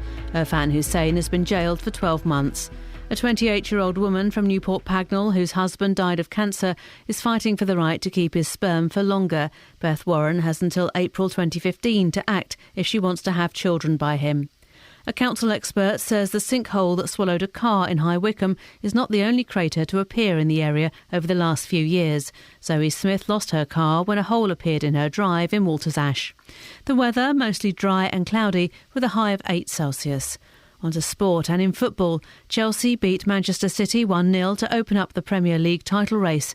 Branislav Ivanovic got the only goal of the game to move Chelsea level on points with City, 2 behind leaders Arsenal. Boss Jose Mourinho is still insisting, though, his side aren't in the title race. I think maybe Arsenal is happier than us because now they are top of the league and they play City at the Emirates. So maybe now Arsenal feels they are the favourites for the title. We go behind them. And we just play and we watch and we see what is happening. Joe Kinnear's resigned as Newcastle's director of football after less than 8 months in the role. The club failed to sign a player on a permanent deal during Kinnear's spell at the club. Stevenage midfielder John Marchinho could make his first start since returning to the club last week in tonight's League One match against Gillingham. Marchinho is on loan from Preston. It's his second spell at the Lamex. Stevenage are still bottom of the table, but Marchinho believes they'll get away from the relegation danger. I've been in, some scraps before. Even with Stevenage, I think my first year here, we were in a similar situation, and obviously managed to get promoted that year. So. There's no panic. There's no worry at all. Just need to take one game at a time and see what we can do, see what we can build on. And in rugby, England wing Johnny May is fit to play in Saturday's Six Nations game against Scotland, despite breaking his nose in the defeat by France. BBC Three Counties News and Sport. I'll be back with the full bulletin at 8. Call 08459 455 555. BBC Three Counties Radio. I'm not having a pop at bald people. This is not a cheap... Aren't bald people funny? Aren't fat people funny? It's not that at all, OK? Not having a knock at bald people. I empathise with your pain. I understand what it must feel like to be so cruelly robbed of one of human nature's greatest assets, hair. Reason we're talking about it, page 32 of the Mail, the Good Health Guide. Bald? Now there's a jab to make hair grow back. Scientists may soon be able to grow new hair on balding scalps, avoiding the need for a hair transplant. Researchers have succeeded in creating new human hair in the laboratory using tiny cells that fuel its growth. The technique has been used to grow new hair follicles in animals and is now being tested on humans. It goes into some scientific detail. Now, not having a laugh at bald people at all. Bald people may say they're happy with their situation, and there may be a tiny percentage that are. I'm not convinced yet. But if you said to all bald people, injection in your head, you grow your hair back, every single one of you would say, yes, please, I'll have that, please. It's depressing when you start becoming bald, when you start going bald. Now, touching wood, inshallah, I won't go bald. Got a thick head of hair. The worst that's going to happen is I'm going to go grey and white-haired. Brilliant. Bring it on. Like Martin Kemp. Have you seen Martin Kemp? Now he's stopped dyeing his hair. Wowzers. If you're bald, it's difficult, nay, impossible for you to be happy. 08459 455 555. And if the option of having an injection would bring back your hair, you would do it. You'd do it. And you know you'd do it. 08459 455 555. On the subject of bent coppers, Trevor's in Leighton Buzzard. Morning, Trevor. Morning, Ian. Trevor, what would you like to say? I can't believe people are handing over cash, because in this country you get an FPN. You never pay officers on the street. Well, the way this gentleman worked, what's his name, Irfan Hussain, he was a traffic officer. He'd pull people over and he'd say, look, you're going to get points for speeding unless you give me 60 quid. Now, when a police officer stops you, you kind of you get anxious, don't you? And you're not necessarily thinking in the right frame of mind. Now, you may know that you get a receipt and you get a ticket and things like that, but not. I'd imagine there's some people who don't know that, Trevor. Probably, yeah. I mean, I know, I've been abroad before, but we know about the coppers out there. Oh, flipping out. Here's a fact. Between 1 and 100% of all coppers in foreign countries are corrupt. Oh, yeah. Yeah, we've had a few of them running trucks abroad. But, in this country, I would have thought most people know you get an FPN and you have to take it to an office to pay it. Do you trust the police in this country, Trevor? They've had a lot of bad press in the last 12 months. I do, yeah, I do. I've got a few friends that are police officers. So, yeah, don't have a problem with them. I mean, there are, it's the same as everything else. There'll be the odd one that tarnishes everyone else, you know. Trevor, thank you very much indeed. And that's a true statistic. Between 1 and 100% of all foreign police officers are corrupt. It's staggering. Staggering thought. Pat's texted in. Iain, how can you trust the police full stop? In America, they say period. That's weird, isn't it? I've always thought that's weird. It's just different. But why do they call a full stop a period? Why? I have no idea. It may be that in olden days we used to call it that too, because a lot of their words, like fall and stuff, is from the older English, and our language moved on and theirs didn't. What's the island? There's an island where it's either near America or New Zealand or somewhere, where they still talk in 18th century English. Oh. There is a place, isn't there? I think so. I'd love to go there and corrupt them. Yea, verily. Yeah, how cool would that be? There is an island where they speak 18th century English because it's untainted by technology and things. 08459 455 555, if anyone knows. Anyway, sorry, back to Pat's text. How can you trust the police full stop? They pick and choose which crimes to attend. They never update you on crimes reported. The police service in its current form is run to satisfy targets and government ministers. Closing police stations and using call centres has only pushed the police further away from the public. PCSOs should be replaced with real police officers. Give us back a police force and not a service, says Pat. 08459 455 555. Colin's in Luton. Colin? Bring back Dixon of Dock Green. Or Z-Cars. Oh, yeah. Oh, yes. Oh, no. Yeah. Oh, dear. Now, Colin... That's me. Do you know the name of this island where they only speak 18th century English? No, I'll be very honest with you. Until you said it just now, I had no idea it was there. Catherine, you're saying Tangier Island. I've just looked at it. I've looked it up, and there seems to be one called Tangier Island. Is it Virginia? Would that be right? I thought it was something like Saint. I thought it was a Saint something, like Saint Augustine or Saint Cramwell or Saint Bramley or something. Something like that. OK, I'll... But I don't know why. What have you got about Tangier Island? Tangier Island, Virginia, has a small population with a unique English accent. The accent, which is known as Hoytoida, is similar to the English Restoration-era dialect. Hoytoida. John Smith was the first European settler on the island. John Smith, of course, of Pocahontas fame. Oh, the card Disney. Yeah. Where is this island? Virginia. What? America. No, hang on. What, in America? Mm-hmm. Well, it's in America. Well, it belongs to Virginia. I suppose it's off Virginia. Let me look further into this. OK, you investigate further, Catherine. Yeah, interesting. There's an island. They speak 18th century English. Mm. I'd love to get a call from that island, or from someone pretending to be from that island. Anyway. What do you want, fella? The real reason I rang up was, Colin. About baldies. Yes. I started going bald in my late 20s. Oh, mate, I'm so sorry, Colin. No, don't be. Oh. I just look at it this way. Yeah. I bought myself some of these clipper things, you know, the electric ones, and now I just go over it with no sort of extensions on it. What? And it saves me loads of money on shampoo and, you know... Hang on.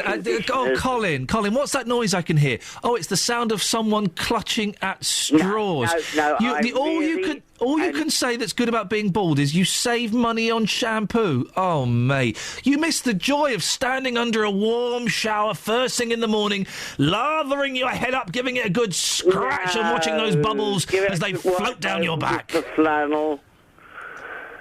And Bob's your uncle, it's done. Colin, listen, scientists have found an injection that will cure you. No, I wouldn't. Yes, you would, no, mate. I would yes. not. No. Even if I had all the money in... It's free. I'm going to give it to you. I'm going to give it to you for free. No, okay? I wouldn't. I'm quite happy. But you're not, Colin. I am. Don't try and twist me. I'm not trying to twist you. You're twisting my melons, man. You talk so hip. Inside, you know... When you dream, Colin... Do you dream that you have hair? No. I don't believe you. No. It's like the lame dream they can walk and blind people can see in their dreams. Colin in Luton dreams he has a full head of hair. No, what would you go for? You liar. What would you go for? Would you go for a Lawrence Llewellyn Bowen? Fibber. Or would you go for a Roger Daltrey perm? No, none of those. What would you go for then?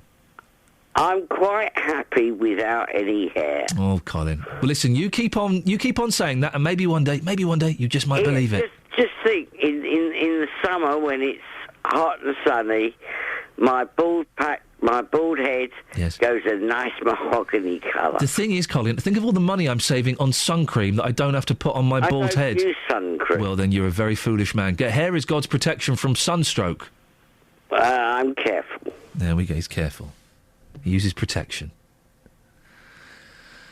Colin, they're putting a brave face on what's actually a pretty tragic situation. Well done, Colin. And you keep saying that mantra. And what do they call those things? You say, not euphemisms. A self-fulfilling prophecy? No, the thing where you keep saying it, and so people, you look in the mirror and say, I am beautiful. I am beautiful. Oh. Psychological things. It's an affirmation? Yes. An affirmation. Yeah. There's a brilliant one online. Have you seen the American Kid? No. I'm great! I'm awesome! She does that every morning. Oh, God. While leaping around. Americans Does really... it work? She's pretty awesome. All right, let's try I should try it every morning. OK. I'm tall. I'm big. Yeah, I don't think she's quite understood it, has she? Colin, they're putting on a brave face. He's miserable as sin inside. We know that. We can hear a broken man crying and sobbing into his... Can't reach his top shelf, can he? You know, he's finding light in whatever he can. I know, he really has. God has dealt him a very, very poor hand. Hasn't he? Hey, speaking of America... Yeah? You weren't, but Tangier, Virginia. Do you want to know more? Yeah, well, yeah, I do. Can you hear the kettle boiling? That's another great thing. That's sweet. Here's a town in Accomack County, Virginia, United States, on Tangier Island in Chesapeake Bay. Sounds great, doesn't it? Yeah. Population was 727 in the 2010 census, so there aren't a lot of people there. Yeah. The majority of the original settlers were from southwest England, so they'll be talking like that, wouldn't they? And the tiny island community has attracted the attention of linguists because people speak unique English Restoration-era dialect of American English. It must be that place then. Fantastic. When do we go? Is there a phone number? Right, Catherine. For the island. Your mission now... is to get in touch. Is to get someone from that island on the show. Surely I'll have to send, a messenger.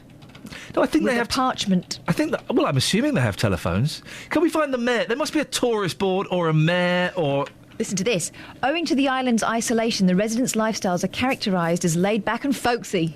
I bet they're great. I can hear you scratching your beard then. The isolation also contributes to the prevalence of Tangier disease. Hang on a minute. What's Tangier disease? It's taken a dark turn. A recessive genetic disorder which causes high blood cholesterol that's named after the island's residents. A genetic disorder. Hang on a sec. How do you get one of those? There's only one school on the island with fewer than 10 children in each grade. Wowzers. So they're all at it. Well, not very much. The residents were given access to cable television and internet through a new microwave tower in the spring of 2010. There are phone lines on the island. 2 doctors live on the island currently, but practice in Delaware. David Nichols, treated resident for 30 years. I don't understand this. OK, don't read it out.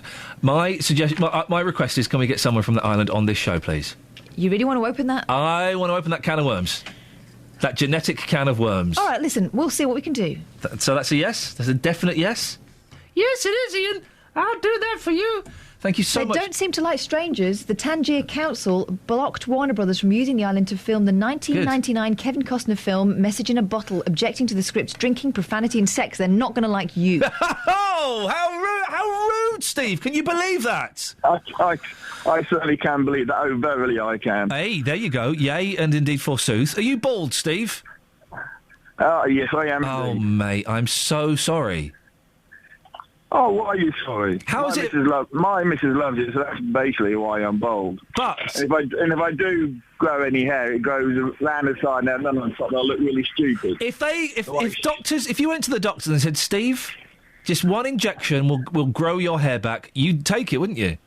No, I would not take it. The thing I don't understand is how come all the hair falls off my head, but it grows everywhere. Thank you very much indeed.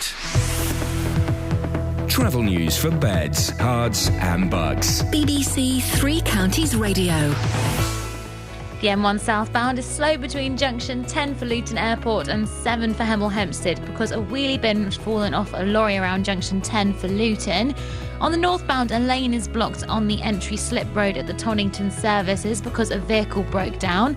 And the M14 northbound looking slow on the speed sensors coming off the A40 towards the M25. And the M25 itself, anti-clockwise, is stop-start between 21 for the M1 and 16 for the M40. Public transport has no reported problems. I'm Alice Glossop, BBC Three Counties Radio. Alice, thank you very much.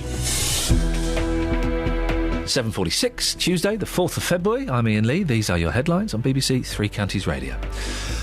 A former Hertfordshire policeman is starting a 12-month jail sentence for fining motorists and pocketing the cash. A woman from Newport Pagnell is asking the High Court for more time to conceive her dead husband's children. In football, Chelsea achieved a 1-0 victory against Manchester City, putting them level on points. Coming up, more of your phone calls on bent coppers and baldness, and we'll also get the latest on that sinkhole. But before that, let's get the weather with Kate. Beds, Herts and Bucks weather. BBC Three Counties Radio. 1 or 2 showers around. They'll blow through quite quickly on the southerly breeze, that they shouldn't last for too long. Some brighter spells this afternoon, but the wind will start to increase. Maximum temperature up to around 8 Celsius. Now, overnight, the wind continues to strengthen, and we could be seeing gale force winds through the middle part of the night. Gusts of 50, maybe 60 miles per hour likely, accompanied by some heavy and prolonged spells of rain. Now, the Met Office has issued a yellow weather warning for the strong wind and the rain overnight tonight. It's falling, of course, on saturated ground. Is not helping any flooding situations at all. So this rain continues through to dawn tomorrow morning, but then it will turn into showers, blustery showers, as we're hanging on to the wind. The minimum temperature down to 5 Celsius. Through Wednesday, frequent showers, frequent and persistent, so they kind of all join together, making one big shower, and we're hanging on to those gale force winds as well, I'm afraid. The maximum temperature around 8 Celsius. And if you're heading further through the week, as we head through Thursday, bit of respite, but then the next potential heavy spell of rain overnight Thursday into Friday morning. That's your forecast.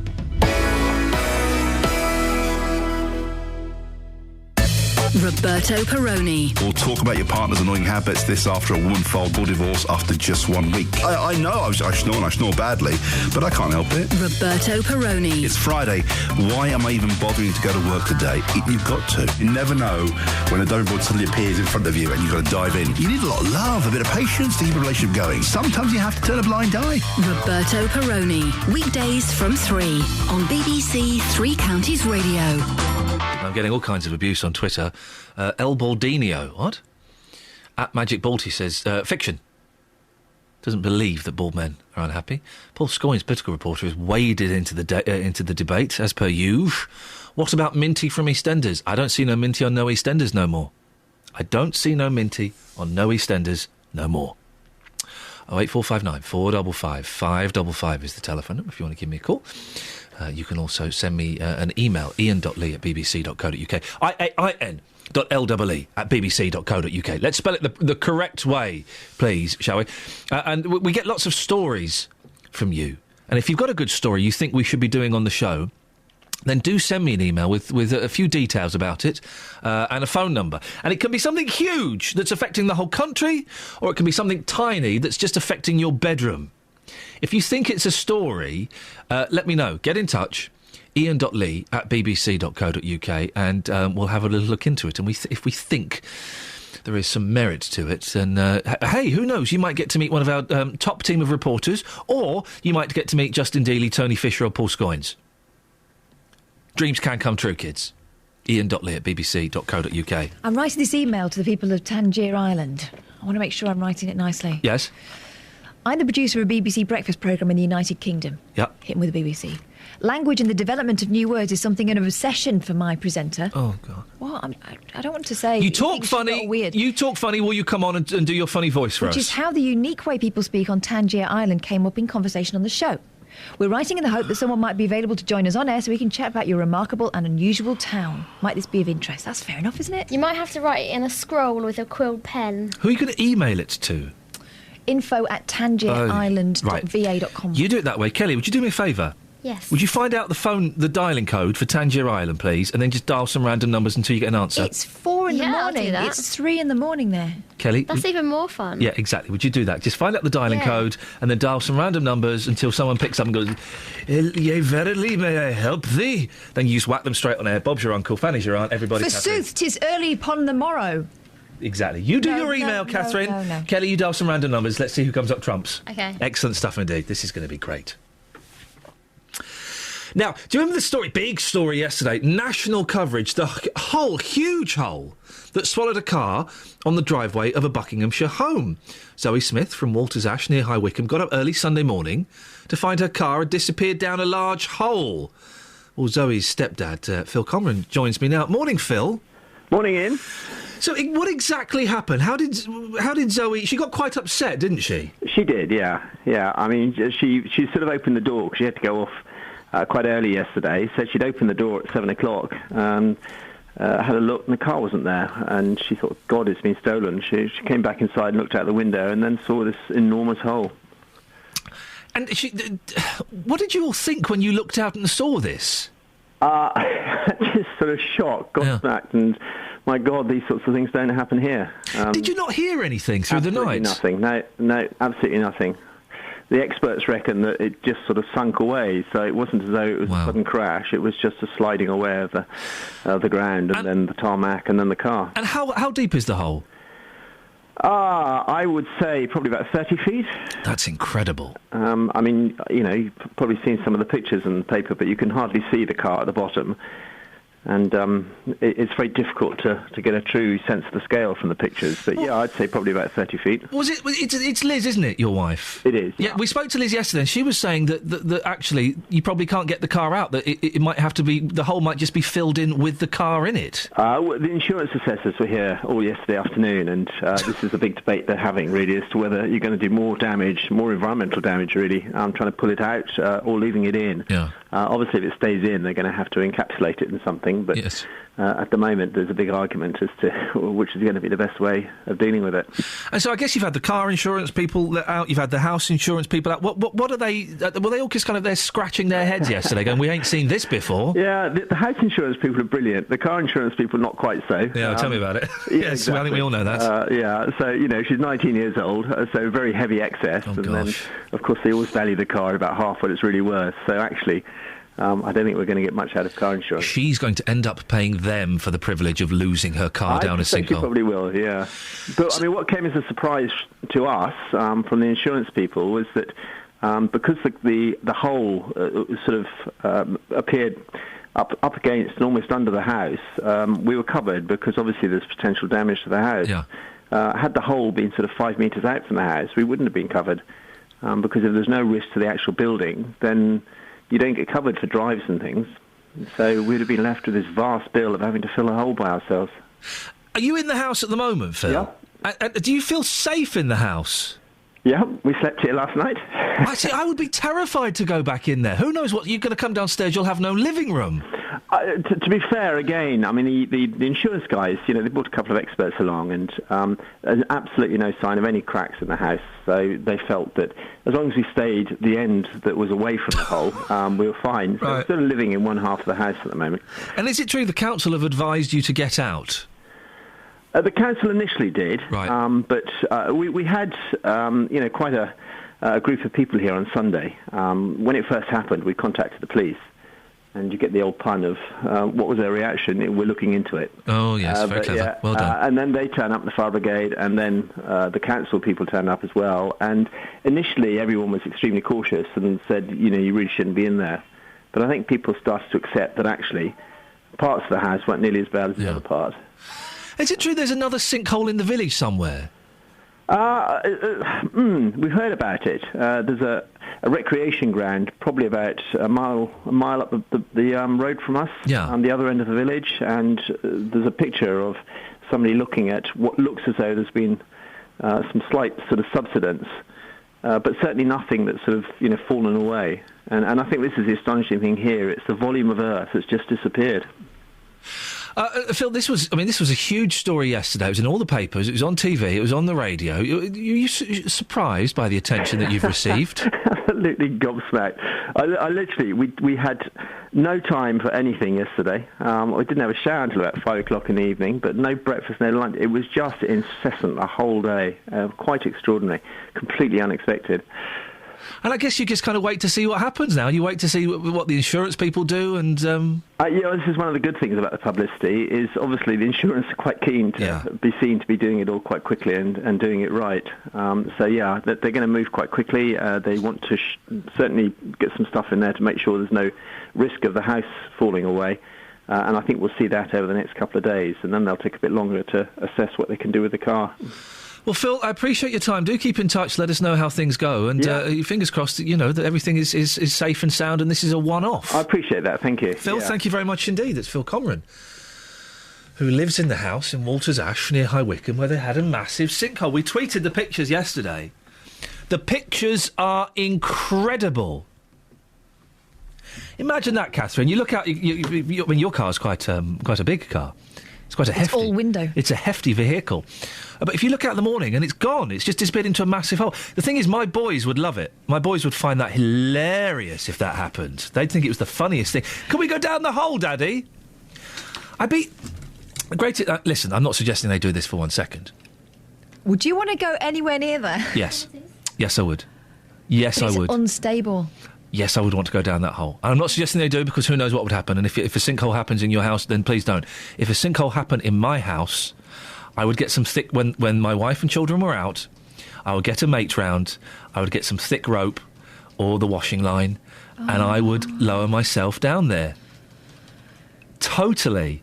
Come on! You could be buried alive. Buried alive. In Drive. What a way to go. No, but seriously, you would be tempted, wouldn't you, dear listener? You would be tempted. Although, I tell you a thing I don't get. I've never got this, and I think people who do it are weird. Potholing, caving. You know that thing where they go, there's a tiny little crack, there's a tiny crack in a hill. I couldn't do that. I can't have walls so close to my face. But it's not wall, it's running water, it's rock, and then you have to squeeze through like a tiny hole, and then you get to a lovely big cavern. I can't even do those padded play areas. You know the bits where you kind of have to snake up? Yeah. Through crash mats. Can't do it. I don't like those bits. They're uncomfortable. Can't do it. They're on their own. If they get stuck in there, they are on their own. Wowzers. You're a tough mom, as they would say. Tough mom. 08459 455 555 is the telephone number if you want to give us a call. Some Facebook comments on Beth Warren, who wants the right to keep her deceased husband's sperm so that she may or may not... Well, she'll have the choice as to whether she have children.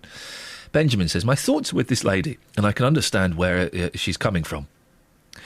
But how would the child feel growing up without its biological father in its life? As surely every child has a right to be with their father. Well, Benjamin, it's not that rare these days.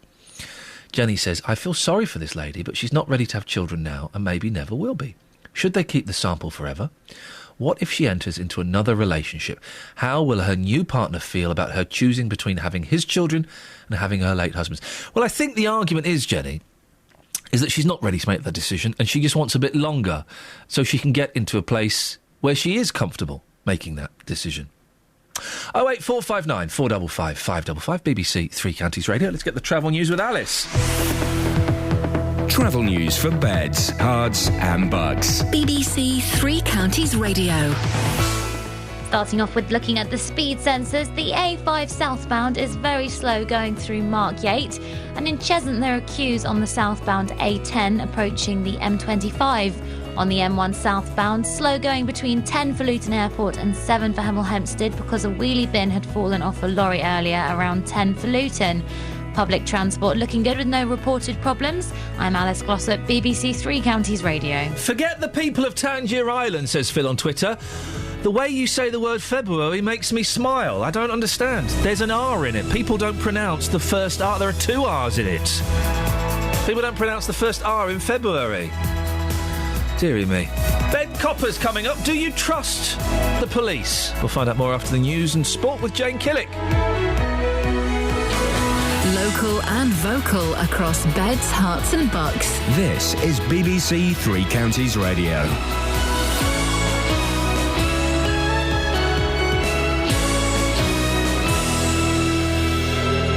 It's 8 o'clock. I'm Jane Killick. The headlines. Jailed for a Hertfordshire traffic cop who pocketed fines from motorists.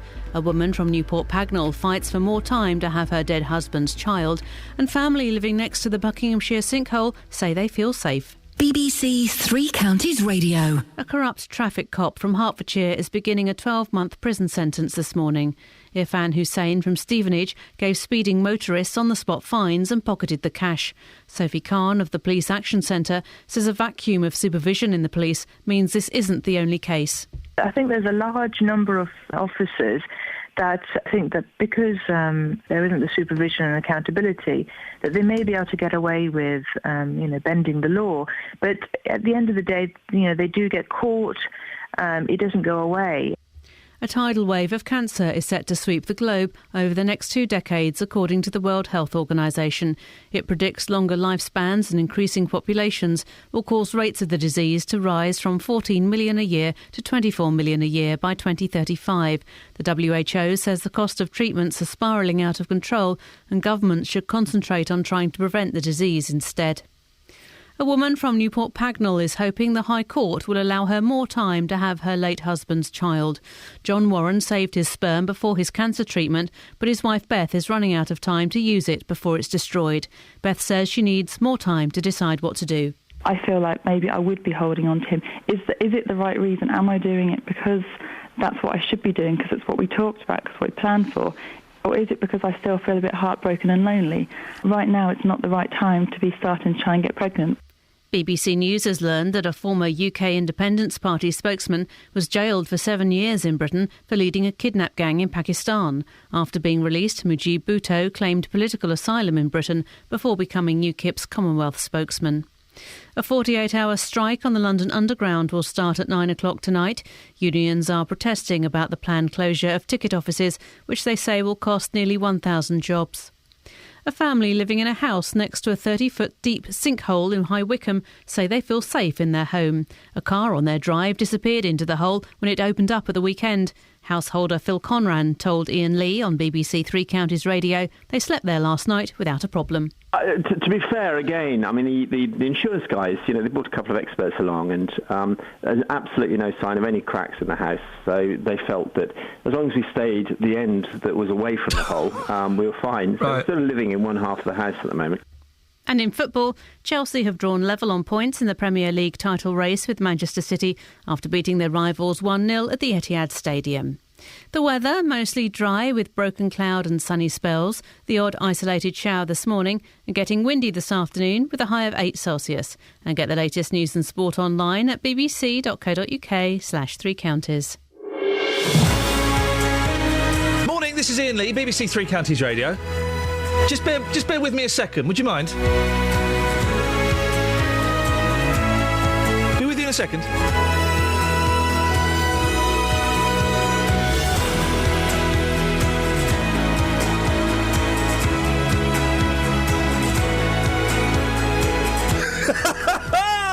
I'm so sorry. I was prank calling political reporter Paul Scoynes. We have a little game where we phone each other up and the phone remains silent. I just did it while I was on air. He was furious. You should be on air. I'm sorry to indulge myself like that, but thank you. Lots coming up on the show this morning, including a former Hertfordshire policeman has been sentenced to 12 months for handing out his own on-the-spot fines. Incredible story. We'll find out more in a bit, and we're asking, do you trust the police? A Buckinghamshire widow is fighting for the right to bear her late husband's children. And if you're bald, are you really happy? Come on, if you were offered the chance to grow hair, you'd do it, wouldn't you? Facebook.com/BBC3CR 81333. Start your text 3CR, or you can give me a call 08459 455 555. Across beds, hearts and bucks. This is BBC Three Counties Radio. A former Hertfordshire policeman has been jailed for 12 months for handing out his own on-the-spot fines. Traffic officer Irfan Hussain from Stevenage told speeding drivers they'd avoid points by paying up. He then pocketed the cash. Hussain, who has since resigned, admitted 1 count of misconduct in public office, 3 counts of fraud and 3 counts of perverting the course of justice. Well, what would you do in that situation? And when you hear stories like this, how does it make you feel? Do you trust the police? Well, earlier on we sent Justin Dealey to find out what you think. I'd probably just go along with what the policeman said. I'd believe him and just do what he asked me to do. It's concerning, isn't it? It is really, yeah. I mean, what's your trust like in the police? I thought I had complete trust, but I'm beginning to wonder now, especially with all the Hillsborough stuff going on as well. Dale, you just got into your vehicle here. Want to put a quick question to you. If you got pulled over by a police officer for speeding and he said to you, you're going to get points on your licence, or if you give me £30 or £60 on the spot fine and we'll say no more about it, what would you do in that situation? I'd go back to the police force and report that officer. Yeah, I would, because it's untrustworthy, isn't it? Very interesting you say that. We're talking about this copper who has been taking the money. He's now gone to jail for 12 months. What's your trust like in the police force as we currently stand? Do you trust the police? Yeah, I do, yeah, you have to. If you can't trust the police, who can you trust? Pay the on-the-spot fine, straight away. No questions? No questions. Yeah, if he's serious about giving me points, obviously I drive for a living, so I'll have to take the fine straight away. I'd get them to prove it, and if they couldn't, then so be it. You know, what can they do? It's a power of intimidation, the police, isn't they? Is your trust in the police force at an all-time low right now? I wouldn't say I don't distrust them. Certain ones obviously do their job, but other ones, in my eyes, don't really have an idea about what they do, you know. It's all about get the numbers up, get them out there and try and police the streets, and they don't really do it that well, do they? Well, we're joined now by Roger Seaborn, who is a former member of the Hertfordshire Police and Crime Panel. What do you make of this case, Roger? Well, good morning, Ian. I'm not totally sure why you're actually talking to me about this, as it's not actually in my area, as I represent Three Rivers rather than Stevenage, but nevertheless, I don't know an awful lot about the case, I'm afraid. Oh. Do you think that public perception of police officers is tainted and affected by things like this? Well, of course, it's not good publicity, but one has to put it in perspective. There are 130,000 policemen in the country, all doing a fantastic job. We have a fantastic police force in this country, particularly in Hertfordshire, with one of the best and lowest crime rates in the country. And Three Rivers, who I represent, has the lowest crime rate in Hertfordshire, with probably the best constabulary there is. So one has to put it in perspective in terms of numbers, really. We do hear stories. It's been a tough year for the police with Hillsborough, with Plebgate, with things like this. Lots of little things that just kind of chip away at public confidence, don't they? Well, yes, they do. And I'd say, unfortunately, there's nothing like bad news to get broadcasters and the media onto it rather than good news. I mean, I'm interested, for example, this. But good news. Listen, good news isn't interesting, is it? When there is a bent copper who is taking money and stealing from people, that needs to be reported, doesn't it? It has to be reported. It'd be remiss of us not to report it. When Hillsborough came out, it would have been remiss of us not to report it. Plebgate, we had to report it. I absolutely agree. Of course, you have to report it, but also it's very good to report the good news. I mean, just a matter of interest. Did you, in fact, report the fact? I don't know. It's an honest question. Did you, in fact, report the fact when this particular constable received a Royal Humane Society reward in 2011 for actually saving a suicidal man's life? Yes, we did. Oh, good. Well, I'm very pleased. That's balanced. I'm pleased to hear that, because I wasn't listening to your show in 2011. But as I say, one has to put it in perspective. Hillsborough was a long time ago. No, Roger, it was a long time ago. It's only just coming out at the moment. You do keep interrupting me, Ian. I mean, you've asked to speak to me. I haven't asked to speak to you. OK, well, we'll just say goodbye then, Roger. Thanks very much indeed. That was weird, wasn't it? Hillsborough was a long time ago, so let's just forget about it. Well, yeah, that's not quite how things work, Roger. Across beds, hearts and bucks. This is Iain Lee. BBC Three Counties Radio. If you're going to come on with the cob on, then don't come on. You know, you don't have to come on. We book guests, we ask guests to come on. If you don't want to talk about the story we're talking about, then just say, I don't know anything about it. Don't take the booking, you know, just because you want to come on with an agenda and then start throwing around wild accusations that are untrue about balance. Peter's on the line. Morning, Peter. Good morning, Ian. Peace be with you. Now, I need some peace right now, fella. What have you got for me? Well, calm down for a start. Calm down, dear. In all walks of society, there is always the minority that completely ruin it for the majority. Yes. So we've just got to live with that, unfortunately. You're right, we do have to live with that, yes. Peter, you're not bald, are you? Yes, bald as a coot. And the disadvantage is that in the winter the dome gets cold. Yeah. In the summer it gets a bit too hot, so one has to cover up, of course. But the advantage is when having a shower, instant dry, no problem. Oh. But I like this. No, this is one of the joys of being in a hot country or in the summer is having the cooling shower and allowing your hair to dry naturally. Oh, it's wonderful. Yeah, I can do that with the hairs on my chest, but not on my... But come on, Peter, be honest. If someone came up to you and said, look, here's an injection, here's a tablet, you will grow your hair back, you'd take it, wouldn't you? No, I wouldn't. No. Oh. I'd go to a sinkhole and look down the sinkhole. Yes. Which brings me to that subject. Thank you very much. I used to live in North Kent, in Northfleet and Swanscombe area, where these holes appeared on a regular basis, especially when people were building newer housing estates, etc., in the 60s, because they were holes that were dug 5,000 years ago by a Stone Age man threw into the chalk after flint to make their tools and arrows and what have you. And they were known colloquially as Dean holes. As what holes? Dean holes? Dean holes. They called them Dean holes. Yes. And yes, the front gardens have vanished and rear gardens have vanished, middle of roads have vanished. And yes, usually go about 30, 40 feet down. And at the bottom, if you're lucky, there'd be little tunnels off that... Oh, tunnels off? Amazing, yeah. So this is the thing. This is why... And if it ever happens to you, don't do it. But I would get a torch. I'd get my little light that clips to my head, and I would climb down there and have a little look around. Well, yes, I suppose so, but there could be noxious gases down there. There would be if I was down there. I'd be terrified. I lived in a house in a little village in Kent, and my father said, that's where I want the pond. I said, no, it's under a tree. No, that's where I want the pond. So we decided to dig the hole, and we came across a brick dome. And this brick dome literally was over one of these holes. Somebody put it over in the Victorian times, and it went down 30, 40 feet, and there was tunnels off, etc. But that got filled in by the council. Amazing bit of work. Peter, thank you very much indeed. I've had a fascinating email, Catherine, from Paul Scoynes, political reporter. Oh, right. Is this genuine? If you want, call me about potholing and I'll tell you about my experience. Political reporter Paul Scoynes goes potholing. He seems a type. Can we get on? He likes equipment, doesn't he? He does. I bet he's got the full suit. Of course he has. Can we speak to him after 8:30? Of course we can. Fine. I don't get the fascination of potholing.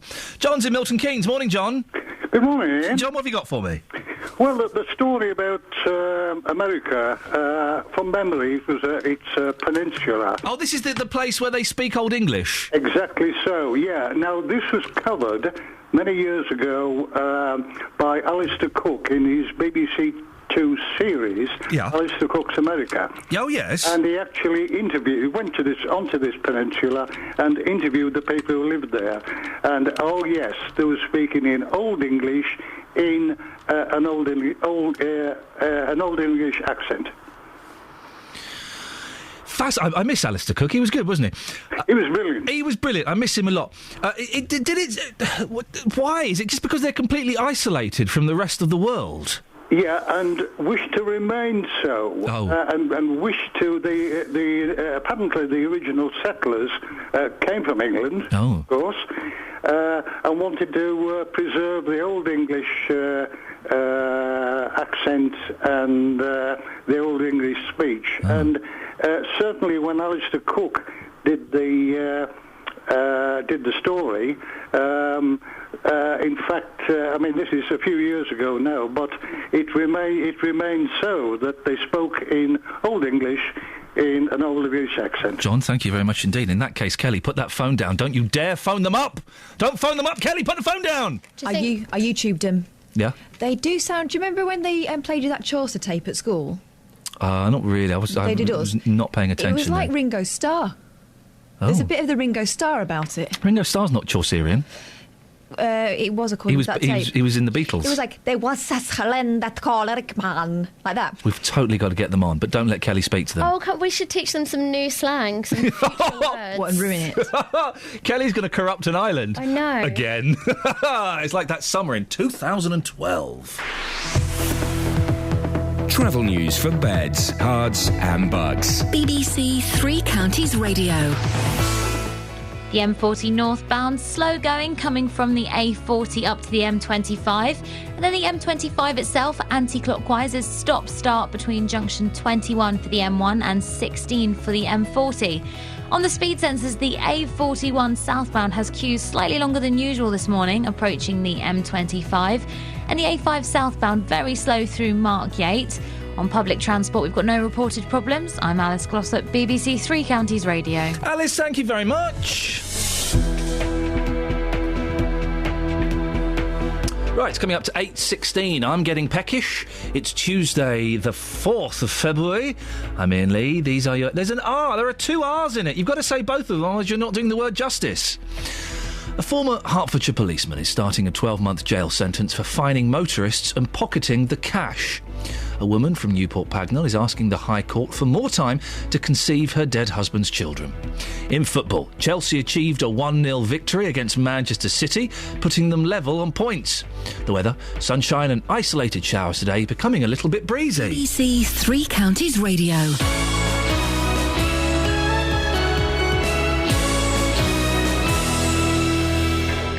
Tonight, attention turns to the relegation fight at the Lamex. To be a League One club next year, we'll need 9 or 10 wins. Stevenage host mid-table Gillingham, knowing a win is a must. It's up to us to punch as many of the 60-odd points there are to win. Up to us to punch as many of them out as possible. Listen to the whole game live with Three Counties Sports. And what a finish that was to a fantastic Stevenage move. Stevenage versus Gillingham, tonight from 7, here on BBC Three Counties Radio. Morning! I don't like rudeness. No, I can tell. I don't like rudeness when it's just done for the sake of being rude and there's no intelligence behind it. Oh. That's why I have to ask you to leave. No, not at all. You're more than welcome to stay. You're right. Thanks, yes. I like that shirt. This is a different shirt to the one last week. But look, this one's tighter, look. I can see. It's quite tight, isn't it? Don't even start. Why? I weighed myself last night. Oh, dear. I'm turning into a right fatty. Having a look. Seriously, I've got to get on it. I've got to get on a diet. Get one of your middle-hour guests to come in and do you reckon? Teach you how to pump off. Honestly, I have got to lose some of this weight. I'm almost back to my all-time fatness. Wowzers. Do you weigh yourself then? Because I don't. I haven't weighed myself since before Christmas. Yeah. What a mistake that was last night before bed. See, I don't weigh myself. I know when I'm a little bit podgy. I'm a little bit podgy at the moment, to do with losing a little bit of weight, because I can see it and I can feel it. I don't need to know the numbers. Right. You know when you're a bit chubby checker. Well, yes. Okay. Well, anyway. I think you look wonderful. Thank you very much. Well, they say when you say to, when you've not seen someone for a long time, oh, you're looking healthy. Oh, you mean fat? Yes, a little bit fat. I'm plump. Thanks a lot. Yes. You haven't seen me in pants. It's not pretty. Why would you put that image in my head? Oh, sorry. Have you got an image of me in pants now? I've got an image of you in pants dancing with your cat. It's not quite that weird in my luxury penthouse apartment. What's on your show this morning, you naughty man? Coming up this morning on the Big Phone In, do you think children should go to school when they're 2? The Schools Minister, Liz Truss, says children should go to school from the age of 2. The government backs these plans and has committed to removing red tape to make it easier for schools to open their doors to 2-year-olds. As well as opening their doors to younger toddlers, Liz Truss wants them to look after children for longer throughout the day so parents can still do a full day's work. Around 49 primary heads across the UK, they've been given £1,000 to help establish an area in their schools where 2-year-olds can be cared for and educated. Sorry, £1,000? £1,000 sweetener in order for them to try and allocate a part of the school where all of these young 2-year-olds can go to be schooled. OK. Well, from 9 this morning, I want your views on this. Do you think children should go to school when they're 2? How old are your boys now? 4 and one's just turned 2. Right. No, they shouldn't. No? No, they should. I think they could, at nursery they can learn. I think they can definitely learn things at nursery. It shouldn't just be a free-for-all. But school, no, that sounds not Why? quite right. Because aren't we going to be left behind by all these other countries? I mean, I don't know what age they go to school in China. Oh, before they're even born. Well, practically, yes, exactly. But aren't we going to be left behind? No. Sending our children to school at 5 and then finishing at 16? Don't we need to have our children doing 10-hour days, starting at the age of 2, learning? No? Oh, my God. From 9 this morning, your views. Do you think children should go to school when they're 2? 08459 455 555. Horrified. What are you horrified about? Your unpleasant vision of what the world should be like, of how we should abuse our children by stealing their childhoods. Educating them. Stealing a 2-year-old's childhood. They'll still have fun. I would imagine much of the learning will involve the sandpit. Across beds, hearts and bucks. This is Iain Lee. BBC Three Counties Radio. Oh dear. Sometimes you think you know somebody and then boom, they give you a sucker punch to the gut that sends you reeling. Story we've been talking about all morning. A Newport Pagnell widow is fighting for the right to bear her late husband's children. Warren Brewer had a sample of his sperm placed in storage before undergoing radiotherapy treatment in 2005. The trouble is, current fertility rules mean it can only be stored for 10 years. As Warren died before he could sign paperwork to extend that standard time frame, that only gives Beth until next April, and she's not ready to start a family, so she's urging the High Court to show some leniency. Well, Professor Dan Concherbach is Emeritus Professor at the University of Wales. He was conceived with donated sperm and is also an expert in medical ethics. Well, there's an introduction I wasn't expecting to read, Dan. You back Beth's case, do you? I do. Tell me why. Well, I think that this is really an arbitrary rule, a 10-year rule, and there's no reason that it couldn't be extended. There are reasons why she wants to put off this pregnancy, and I think that it would be far better if she were allowed to do so. Is there something, Dan, in I mean, this has been going on for a couple of years since her husband passed away, that this kind of case and this kind of example, it can stop people from grieving and moving on in a natural way? Well, her case is very unusual. She is relatively young, and she has experienced the death of her husband, and she is grieving. I think she should be allowed to grieve. I'm sure the law, when it was conceived, didn't take into account these kinds of unusual situations, and it's a pity that it hasn't. What's the situation? Do you think that the children... Would it affect the children knowing that this happened? You mean the child that would eventually be born? The potential child, yes. Well, I think this is a case where the donor is the father. It's not an anonymous donor. I mean, in my case, I don't know who my father was. He was an anonymous donator of sperm. I wasn't told until my late 20s that I was the product of artificial insemination, which was a shock, and that really was a mistake. But I think in the case of this child will be told inevitably, because there's every reason to do so. The real father, the child's father, was the husband of the mother, and there's no reason to keep it a secret. So, I think that it's something the child won't find. It's very upsetting that the father has died, but at least there will be information about who the father was. Dan, if you don't mind me asking, were you brought up with a mother and a father? Oh, I was. And did you assume that gentleman was your biological dad? I did, because on my birth certificate it says that he was my father. So this was a buried secret. It shouldn't have been, but it was a buried secret for over 20 years. Even my grandmother wasn't told. And when you found, how did you find out? Was it by accident? Did your mum kind of say, look, actually, we got something to tell you? No, well... problem was that I didn't get along with my father. I never did, and I don't look like my father's no longer alive, but I didn't look like my father. We didn't have the same interests. He was an orthopedic surgeon, and I'm not particularly scientific, and he didn't like me, and I didn't know why he didn't like me, and I eventually said to my mother, this was in my late 20s, I said, is Dad really my father? I assumed that she'd had an affair, And she told me no, and she told me the truth, that I was the product of artificial insemination. I know that it's the truth because I spoke eventually to the doctor who arranged the artificial insemination. Would you... sorry, I'm just finding this absolutely fascinating, Dan. Apologies if I'm asking any questions that are inappropriate. No, not at all. Would you want to know who your father was, or do you not feel that's important to you? Well, that's a very good question. I was conceived at the University of Chicago. You can hear from my accent that I'm an American. I'd picked that up, sir, yes. And I went there because I was an American. I was in Chicago. But it's anonymous. They wouldn't tell me.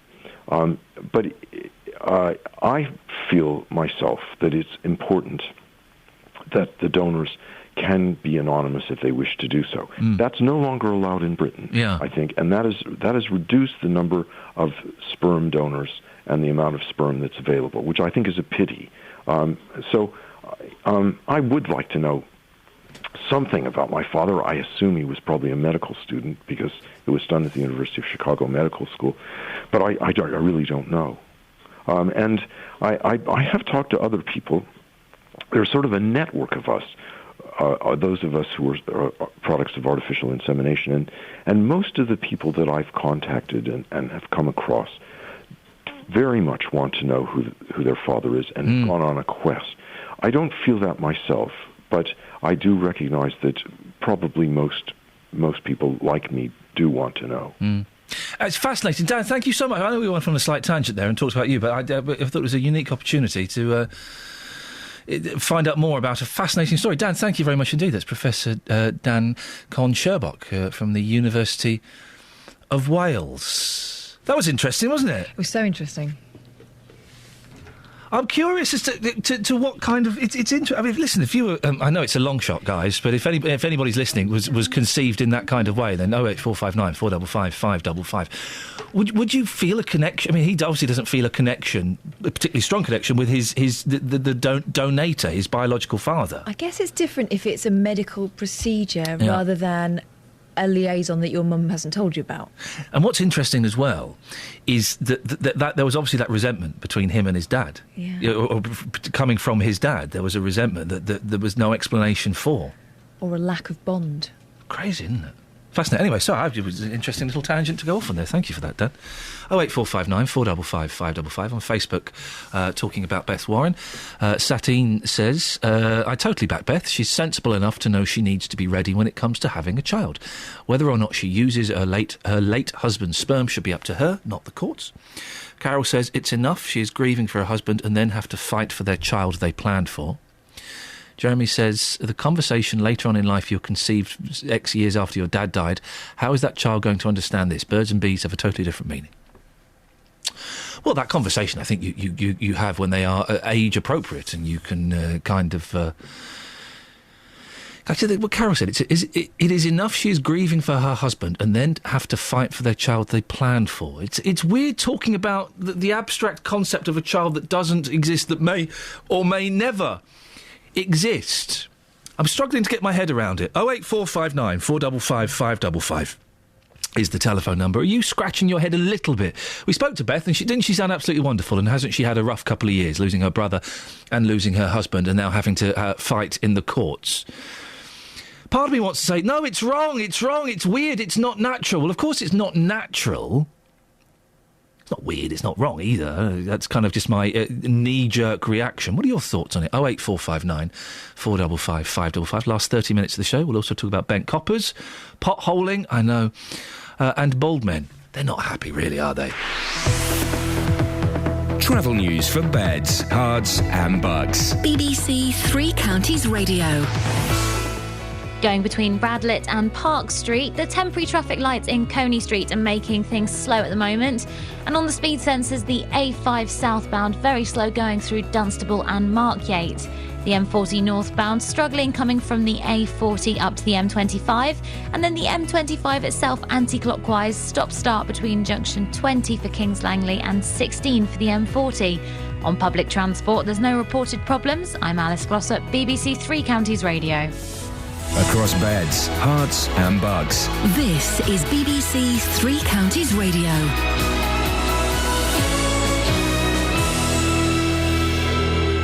It's 8:30, I'm Jane Killick. A corrupt traffic cop from Hertfordshire is beginning a 12-month prison sentence this morning. Irfan Hussain from Stevenage gave speeding motorists on-the-spot fines and pocketed the cash. A woman from Newport Pagnell is hoping the High Court will allow her more time to have her late husband's child. John Warren saved his sperm before his cancer treatment, but his wife Beth is running out of time to decide whether to use it. A family living in a house next to a 30-feet-deep sinkhole in High Wycombe say they feel safe in their home. The Conrans say the insurance company has told them it's fine if they stay in the end of the house furthest from the hole. The weather, mostly dry today and cloudy with a high of 8 Celsius. On to sport, and in football, Chelsea beat Manchester City 1-0 to open up the Premier League title race. Branislav Ivanovic got the only goal of the game to move Chelsea level on points with City, 2 behind leaders Arsenal. Boss Jose Mourinho is still insisting, though, his side aren't in the title race. I think maybe Arsenal is happier than us because now they are top of the league and they play City at the Emirates. So maybe now Arsenal feels they are the favourites for the title. We go behind them. And we just play and we watch and we see what is happening. Joe Kinnear's resigned as Newcastle's director of football after less than 8 months in the role. The club failed to sign a player on a permanent deal during Kinnear's spell at the club. Stevenage midfielder John Mourinho could make his first start since returning to the club last week in tonight's League One match against Gillingham. Mourinho is on loan from Preston. It's his second spell at the Lammocks. His manager Graham Wesley explains what he can bring to the team. Moose can get goals out in the middle of the park. We've been light on goals this year. I think he got 9 in our promotion season, I might be wrong, but including the winner at Old Trafford. He'll get out in the middle of the park and he'll get goals. He's a fantastic athlete. A really rangy runner, really athletic player. In rugby, England wing Johnny May is fit to play in Saturday's Six Nations game against Scotland, despite breaking his nose in the defeat by France. BBC Three Counties News and Sport. I'll be back with a full bulletin at 9. Across beds, hearts and bucks. This is Iain Lee. BBC Three Counties Radio. Morning, dear listener. This is Iain Lee, BBC Three Counties Radio. If you want to give me a call, 0845... I saw Scoins again. 08459 455 555 is the telephone number. Lots to cram in between now and JVS at 9 o'clock. What are we talking about? We're talking about bent coppers. Incredible story of a traffic officer who stopped people and took cash off them to stop them getting points. Well, he's been sent down, I believe. 08459 455 555 is the telephone. I've got an email here. Iain, I've just listened to your interview with Roger Seaborn. I would agree with him that the number of bent coppers in the police force needs to be put in perspective. The few that commit crimes give the honest majority a bad reputation. Well, that's their problem. That's not my problem. I was pleased to see that the Stevenage officer was rightly jailed for his crimes. I thought you were unnecessarily rude to Mr. Seaborn, who was obviously trying to make a point before you spoke over him and then cut him off. I would have liked to have heard what he thought about Hillsborough. Well, he said it happened a long time ago, so it doesn't matter. If you want to know what he thinks about it, why don't you send him an email and I'm sure he'll talk to you about it. On the subject of going bald, Jane's in Aylesbury. Morning, Jane. Good morning, Ian. I'll get my wrist slapped for the way I spoke to Roger, but to be honest, I don't mind. You probably will. I probably will, Jane. Yeah. I often get my wrist slapped. Well, these things happen. Jane, what have you got for us? Right. I was going thin on top, and I went to the doctor and said, it's genetic. Oh. I wasn't happy with that. No. So I went to a health food shop. Yes. And I also read through a book that if you have sea kelp, copper and zinc, what? You take these and your hair grows back, and my hair's growing back. Permission to speak freely? Go on, Fred. I don't believe you. You don't believe I don't believe that works. What, you eat sea kelp, copper and zinc? Yes. And your hair grows back? Yes. Political reporter Paul Scoins, have you ever heard anything like this? There's loads of mumbo-jumbo out there about health, Ian. That's what I'm saying. But he's the political correspondent, Jane. And he would never get involved with these faddy hair cure weight loss things, would you, Paul? No. I've no need. No. I mean, the 5-2 diet's not a fad, is it, Paul? I promise you, my hairdresser has noticed I have got new hair growing. And Sorry. That's lovely. No, I'm saying that's great. Is it any? Can it be proven to be part of kelp? Do you think? Is there any evidence for that? Let's put it this way. Within weeks of me taking sea kelp, copper, and zinc, new hair started to grow back. And did anything else change in your life at the time? No, I'd had surgery, so I was stressed out from that. But were you less stressed after that surgery? Yes, but the doctor still said it was genetic, something to do with my granddad, and I wasn't happy with that. So I read through this book, and it does actually work. So if anybody's speculating about trying to use it, it's not worth giving it a go. If you have a go and it works, why not? Well, Jane, you withstood a very tough questioning from a gentleman who has interviewed not only Ed Miliband, but also the Prime Minister. He's probed them, and he beat them. He couldn't beat you, Jane. I couldn't. Well done, Jane. You've passed. You're through to the next round. We'll speak more on it later. Paul Scoynes, political reporter. You're a potholer.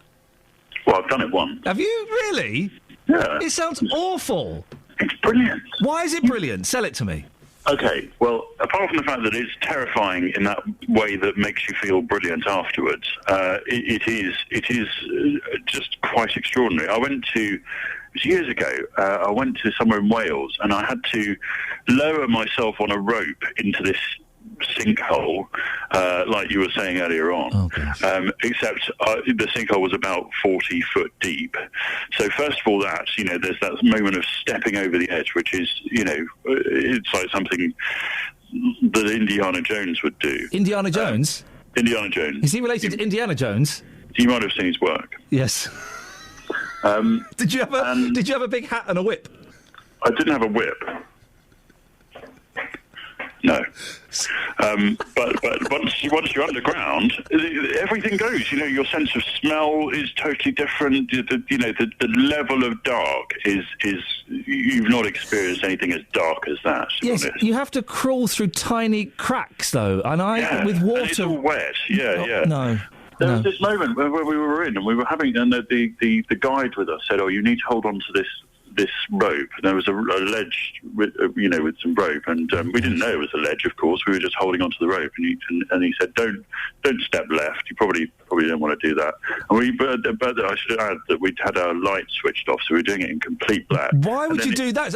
If someone in a dark tunnel says, "Hold this," and you can't see anything, I'd be very suspicious. I'd do what they said, to be honest. Then we had to switch the lights on, and there was literally a bottomless drop down there. It was ridiculous.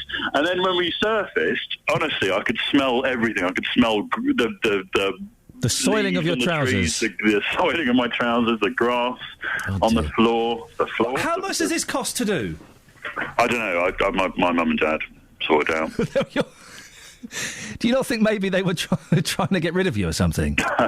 I'd not considered that. No, OK. Well, don't consider it too much. You'll go mad. So I'm going to book some for us now, anyway. I'm just on the website, the British Caving Association. Do you know what, Scoynes? Yeah? Book it. You want to do this? Book it. Do you want to do it?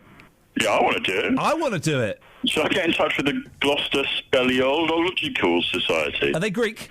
I think they might be. Yeah, they do nice cofters. Yeah, let's do it. Okay.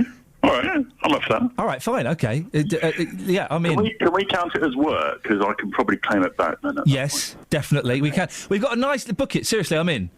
All right. We've got a nice text about you, Paul. Really? It's anonymous, so I don't know who it's from. Check the number. That's all. Okay. Paul Scoynes was on BBC One Look East last night. Is this correct? It's true. Okay. I did my live debut. Oh, well done. How did you feel? Terrified. Good for you. I was totally shocked. It's you, seriously. It's not me. If this is you... Do you need to get that? I don't have your home phone number. Yeah, but I kind of think you might. Well, I don't. You've got that sort of... Honestly, that's not me. Hello? It's you indirectly, though, right? This has got to stop. I was totally shocked. Did you just dial that number randomly? As I always believed, he was an awful lot older by the sound of his voice. Very pleasant viewing. Be still, my beating heart.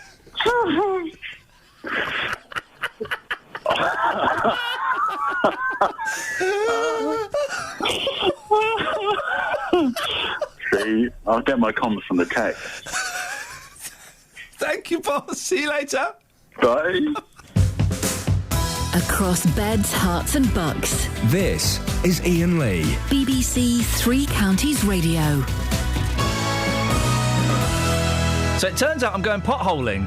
I'm going potholing. How did that happen? Dean's at Milton Keynes. Morning, Dean. Good morning, Ian. How are you doing? Fine. Have you ever been potholing? I've been caving. We went in Southern Ireland, and we went to some caves there. They're absolutely magnificent. Then what's the difference between caving and potholing? Do you not have to climb through a tight crack? I think in potholing you would do that, but right. I wasn't very keen on doing that. But yeah. This complex of caves in Southern Ireland, I mean, it was quite narrow passageways. Yeah. But it was well worth going down and having a look. What's down there? It's just like wet rock, isn't it? We got to a cavern where there was lots of like stalactites, stalagmites, and they'd put some lights in there, which made it all very pretty and romantic. So it was quite nice down there. How can a cave be romantic? It was magic. It's quite nice to go down there. It's worth if you're in Southern Ireland, and there are quite a few areas in there where there are cave networks to go down and have a look. So. I do like the idea of caves. I do find them quite exciting, but also a bit scary. Bats and things. Did you see any bats? No. If you want to make a start, go to the Hellfire Caves in Wickham. Oh, that's a good start. Oh, that's a good idea, actually. Yeah. I haven't done that since I was a little boy. I should do that. Dean, I appreciate your call. Thank you. 08459 455 555 is the telephone number. So I've signed up to go potholing. Catherine, do you want to come potholing with me and Scoins? Sorry? No, I really don't. I can't bear it. Why? I can't bear the thought of it being closed in. Yeah, with me and Scoins. That's an additional peril. So you'll come then? No, I can't. Oh, no, it makes me feel funny just thinking. It makes me... I'm feeling uncomfortable. My buttocks are virtually turned inside themselves. Like they're so clenched. I wouldn't want to be hemmed in like that. Kelly? Yeah, I'll do it. But you're tiny, though, so going through a tight crack would seem like, walking through a doorway for you. That doesn't even make sense. Surely a doorway would be big for me if I'm tiny. Hello? So, Kelly... I can't believe we phoned up his house phone and he answered it. What a muppet. I'm going to do it again. Yes. So, Kelly's coming, Catherine. No. What? I don't care. Enjoy. I'll hold your bags. I'll tell you what we'll do. We'll go down there. If we take a microphone, then we can write it off on expenses. Thanks, guys, for paying for that, dear listener. Me, you... sorry, what was your name? It's Kelly. Thank you. Paul Scoins. Delia will be up for it. Yeah. And Kath. No, I'm not coming. The breakfast crew will go down a hole. Yeah. Yeah? Yeah. Yeah? No. What if I said you had to do it? Otherwise there'll be repercussions. No. But you have to do it. You're not the boss of me. Technically, she's right.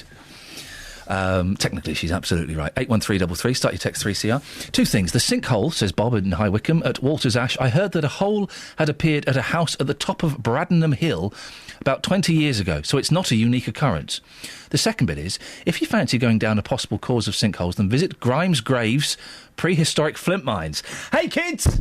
What are we doing today, Daddy? We're going to Grimes Graves Prehistoric Flint Mines. Yay! In Norfolk. They're brilliant, and you can take your boys down with you. Do you know what? The boys would love something like that, actually. They would love... Because boys... I don't know so much about girls. Boys love caves and tunnels and things like that. Wookey Hole. Where's Wookey Hole? Is that in the southwest somewhere? Wookey Hole. I remember going down there at some point and being terrified by it. Can't quite remember why I was terrified or where it is. It's in the southwest somewhere, isn't it? It's in Somerset round that way. Anyway, I don't know.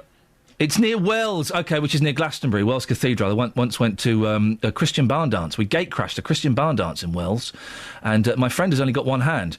And when we all had to do-si-do, all the Christians were freaked out. Shame on them. 08459 455 555 is the phone number. Last 15 minutes of the show. We'll speak to Justin in a little bit as well. We sent him out to try and find happy bald men. Be honest, bald men. You're not as happy as you'd like to be. And if someone came up to you and said, look, I can cure your baldness, not with kelp, not with copper and zinc, but a simple medical injection to the head, you'd go for it, wouldn't you? Travel news for beds, cards and bugs. BBC Three Counties Radio. On the speed sensors, things looking very slow around High Wycombe. The A404 southbound, that's after the Handy Cross roundabout, approaching Marlow, looking very slow. Going between Radlett and Park Street, the temporary traffic lights in Coney Street are making things slow. And the A41 southbound really struggling between the Hemel Hempstead turnoff and the M25 junction 20 for Kings Langley. On the M25 itself, anti-clockwise is very slow around 17 for Maple Cross, and public transport has no reported problems. I'm Alice Glossop, BBC Three Counties Radio. Alice, I feel that you're part of our team, even more so than that chance that Adam Glynn was. Do you want to come down some potholes with me and the guys? That sounds fantastic. That's quite an offer. So that's a yeah? We can put your name down? Definitely. Alice, we'll speak to you soon. Alice is coming, Catherine. Alice, you going to come? You fancy coming now? Bye. Sorry? Bye. Oh dear, how rude. How rude. 8:46. It's Tuesday the 4th of February. I'm Iain Lee. These are your headlines on BBC Three Counties Radio. A former Hertfordshire policeman is starting a 12-month jail sentence for fining motorists and pocketing the cash. A woman from Newport Pagnell is asking the High Court for more time to conceive her dead husband's children. In football, Chelsea achieved a 1-0 victory against Manchester City, putting them on level points. 08459 455 555. Let's get the latest weather now. Here's Kate. Beds, Herts and Bucks weather. BBC Three Counties Radio. Good morning. 1 or 2 showers working their way through parts of Buckinghamshire at the moment. Some of them quite heavy, but between them some blue sky and some sunshine. These showers are moving northward, so we may get 1 or 2 more through the course of the morning, but they won't last forever, and we should get some brighter spells later on this afternoon again. The maximum temperature up to 8 Celsius. Now the wind will start to pick up as we head through the afternoon. The Met Office has issued a yellow weather warning for very strong winds overnight tonight. That moves in around midnight and continues to 11 o'clock tomorrow night. So this wind is a long-term thing, at least for the next 24 hours or so anyway. Now we could get gusts of between 50, 60 miles per hour, perhaps more for a time, but also it's accompanied by some heavy rainfall too. That's going to move through the middle part of the night and then turn showery again by dawn tomorrow morning. For tomorrow, some frequent heavy showers and also gale force winds, so a very wet and windy Wednesday on the way. Maximum temperature for tomorrow around 9 Celsius, 48 degrees in Fahrenheit. And that's your forecast. Thank you very much. If you've got a problem with a company, a council or an organisation... Get this roofing company round, see if they can fix the problem, and I'll pay the bill. He said, yeah, I did say that. The JVS show fights for your rights. This conversation went round and round and round. And tackles your consumer problems. So, Roy, the question is, has he paid the bill? Yes, and he was standing there and he handed me an envelope. So I just opened the envelope and I looked inside of it. There's a cheque for £120 and that's it. If you need our help, email jvsshow@bbc.co.uk. Are you happy? Yes, I'm quite happy. I will give him my fanfare, my horn, and any other problems, Roy, you know where I am. The JVS Show, weekdays from 9, BBC Three Counties Radio. Across beds, Herts and Bucks. This is Iain Lee. BBC Three Counties Radio.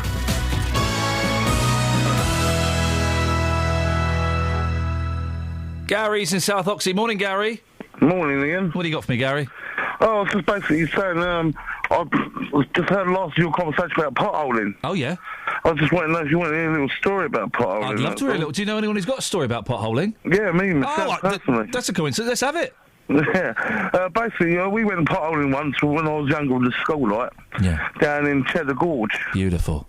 And so while we was there, another school trip was there, and some young lad, he actually fell down one of the potholes and cracked his hip. Oh, really? And the bloke who took us, like, the member of staff, he was a qualified mountain and caving rescuer. Yeah. So he went and gave him a hand. And I know he's gone for hours, but he actually made it on that 9-9 programme. Oh. No, the 999 programme years ago. Oh, with Michael Burke? No, Alistair... Was it Alistair... Alistair McGowan? Yeah, him, that's the one, yeah. The Impressionist? No, not McGowan, That's the other one. That's Alistair McGowan? No, he's also done Police Counteraction. Oh, Alistair Campbell? Alistair Campbell, that's it, yeah. The former Labour spin chief? That's him. Yep, okay. Yeah, but he actually made it on that programme. Were you not terrified being on 999? No, I wasn't on 999. Well, hang on a second, who was on 999?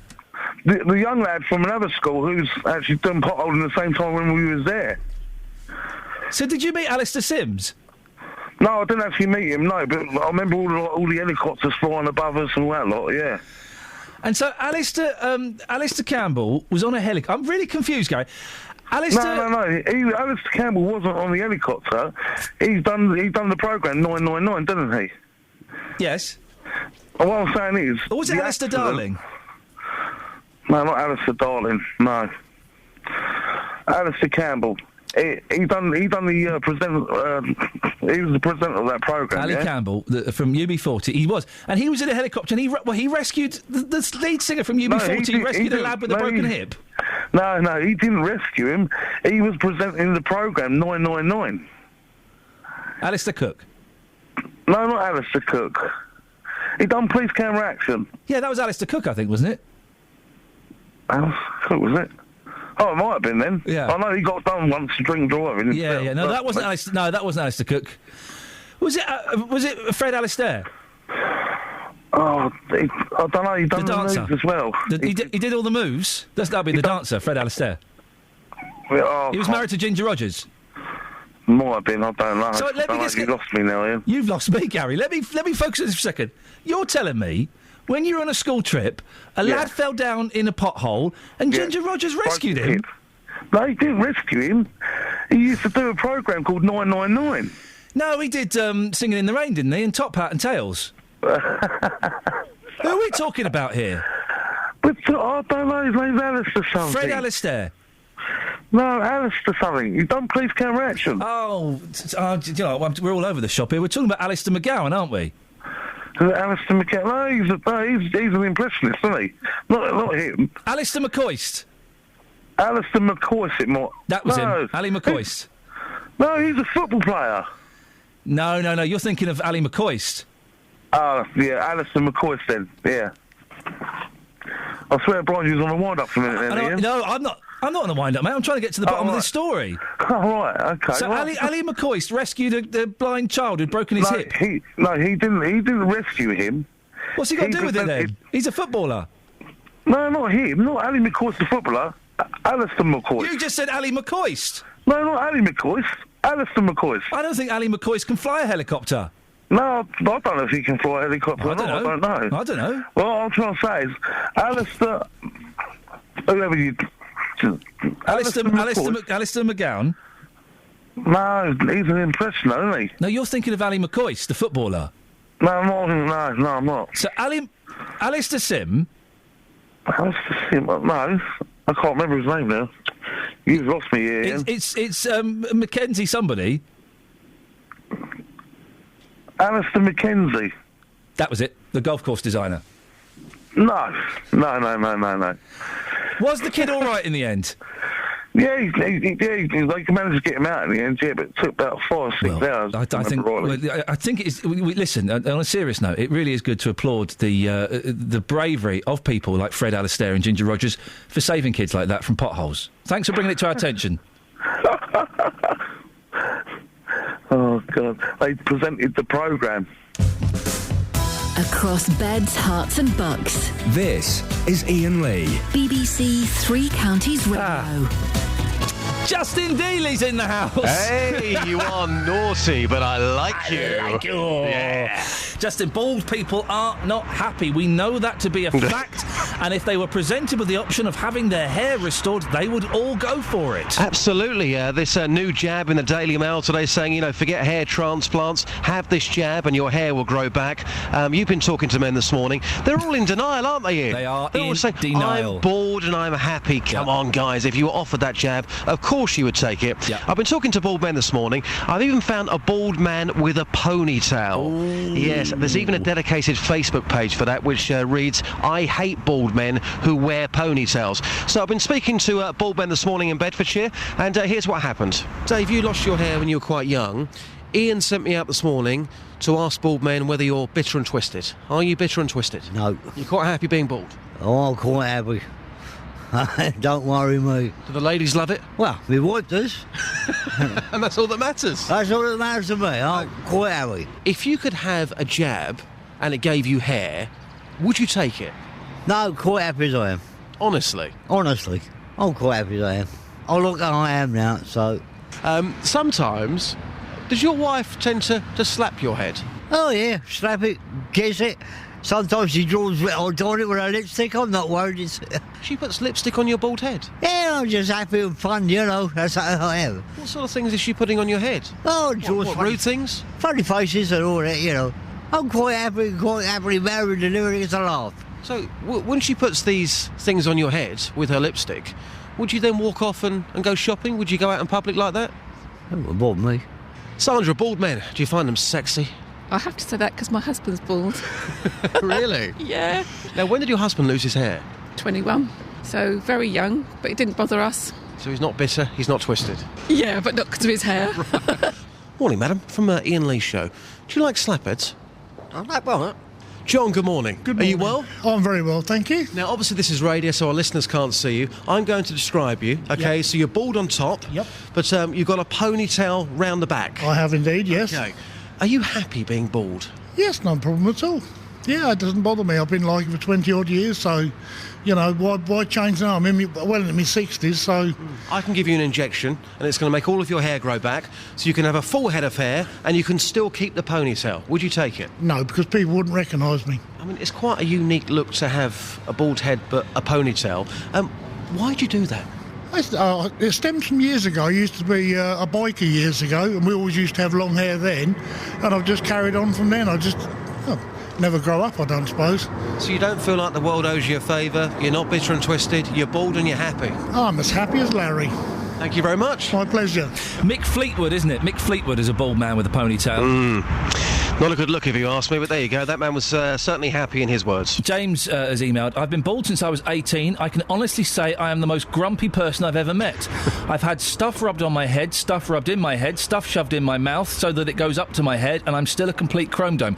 My wife is Chinese, so you can imagine the amount of different herbal soups and remedies and sticks and leaves and twigs and God knows what else I've had to drink in various soup forms. Those Chinese... Listen, China, let me tell you something. Your medicine, it don't work.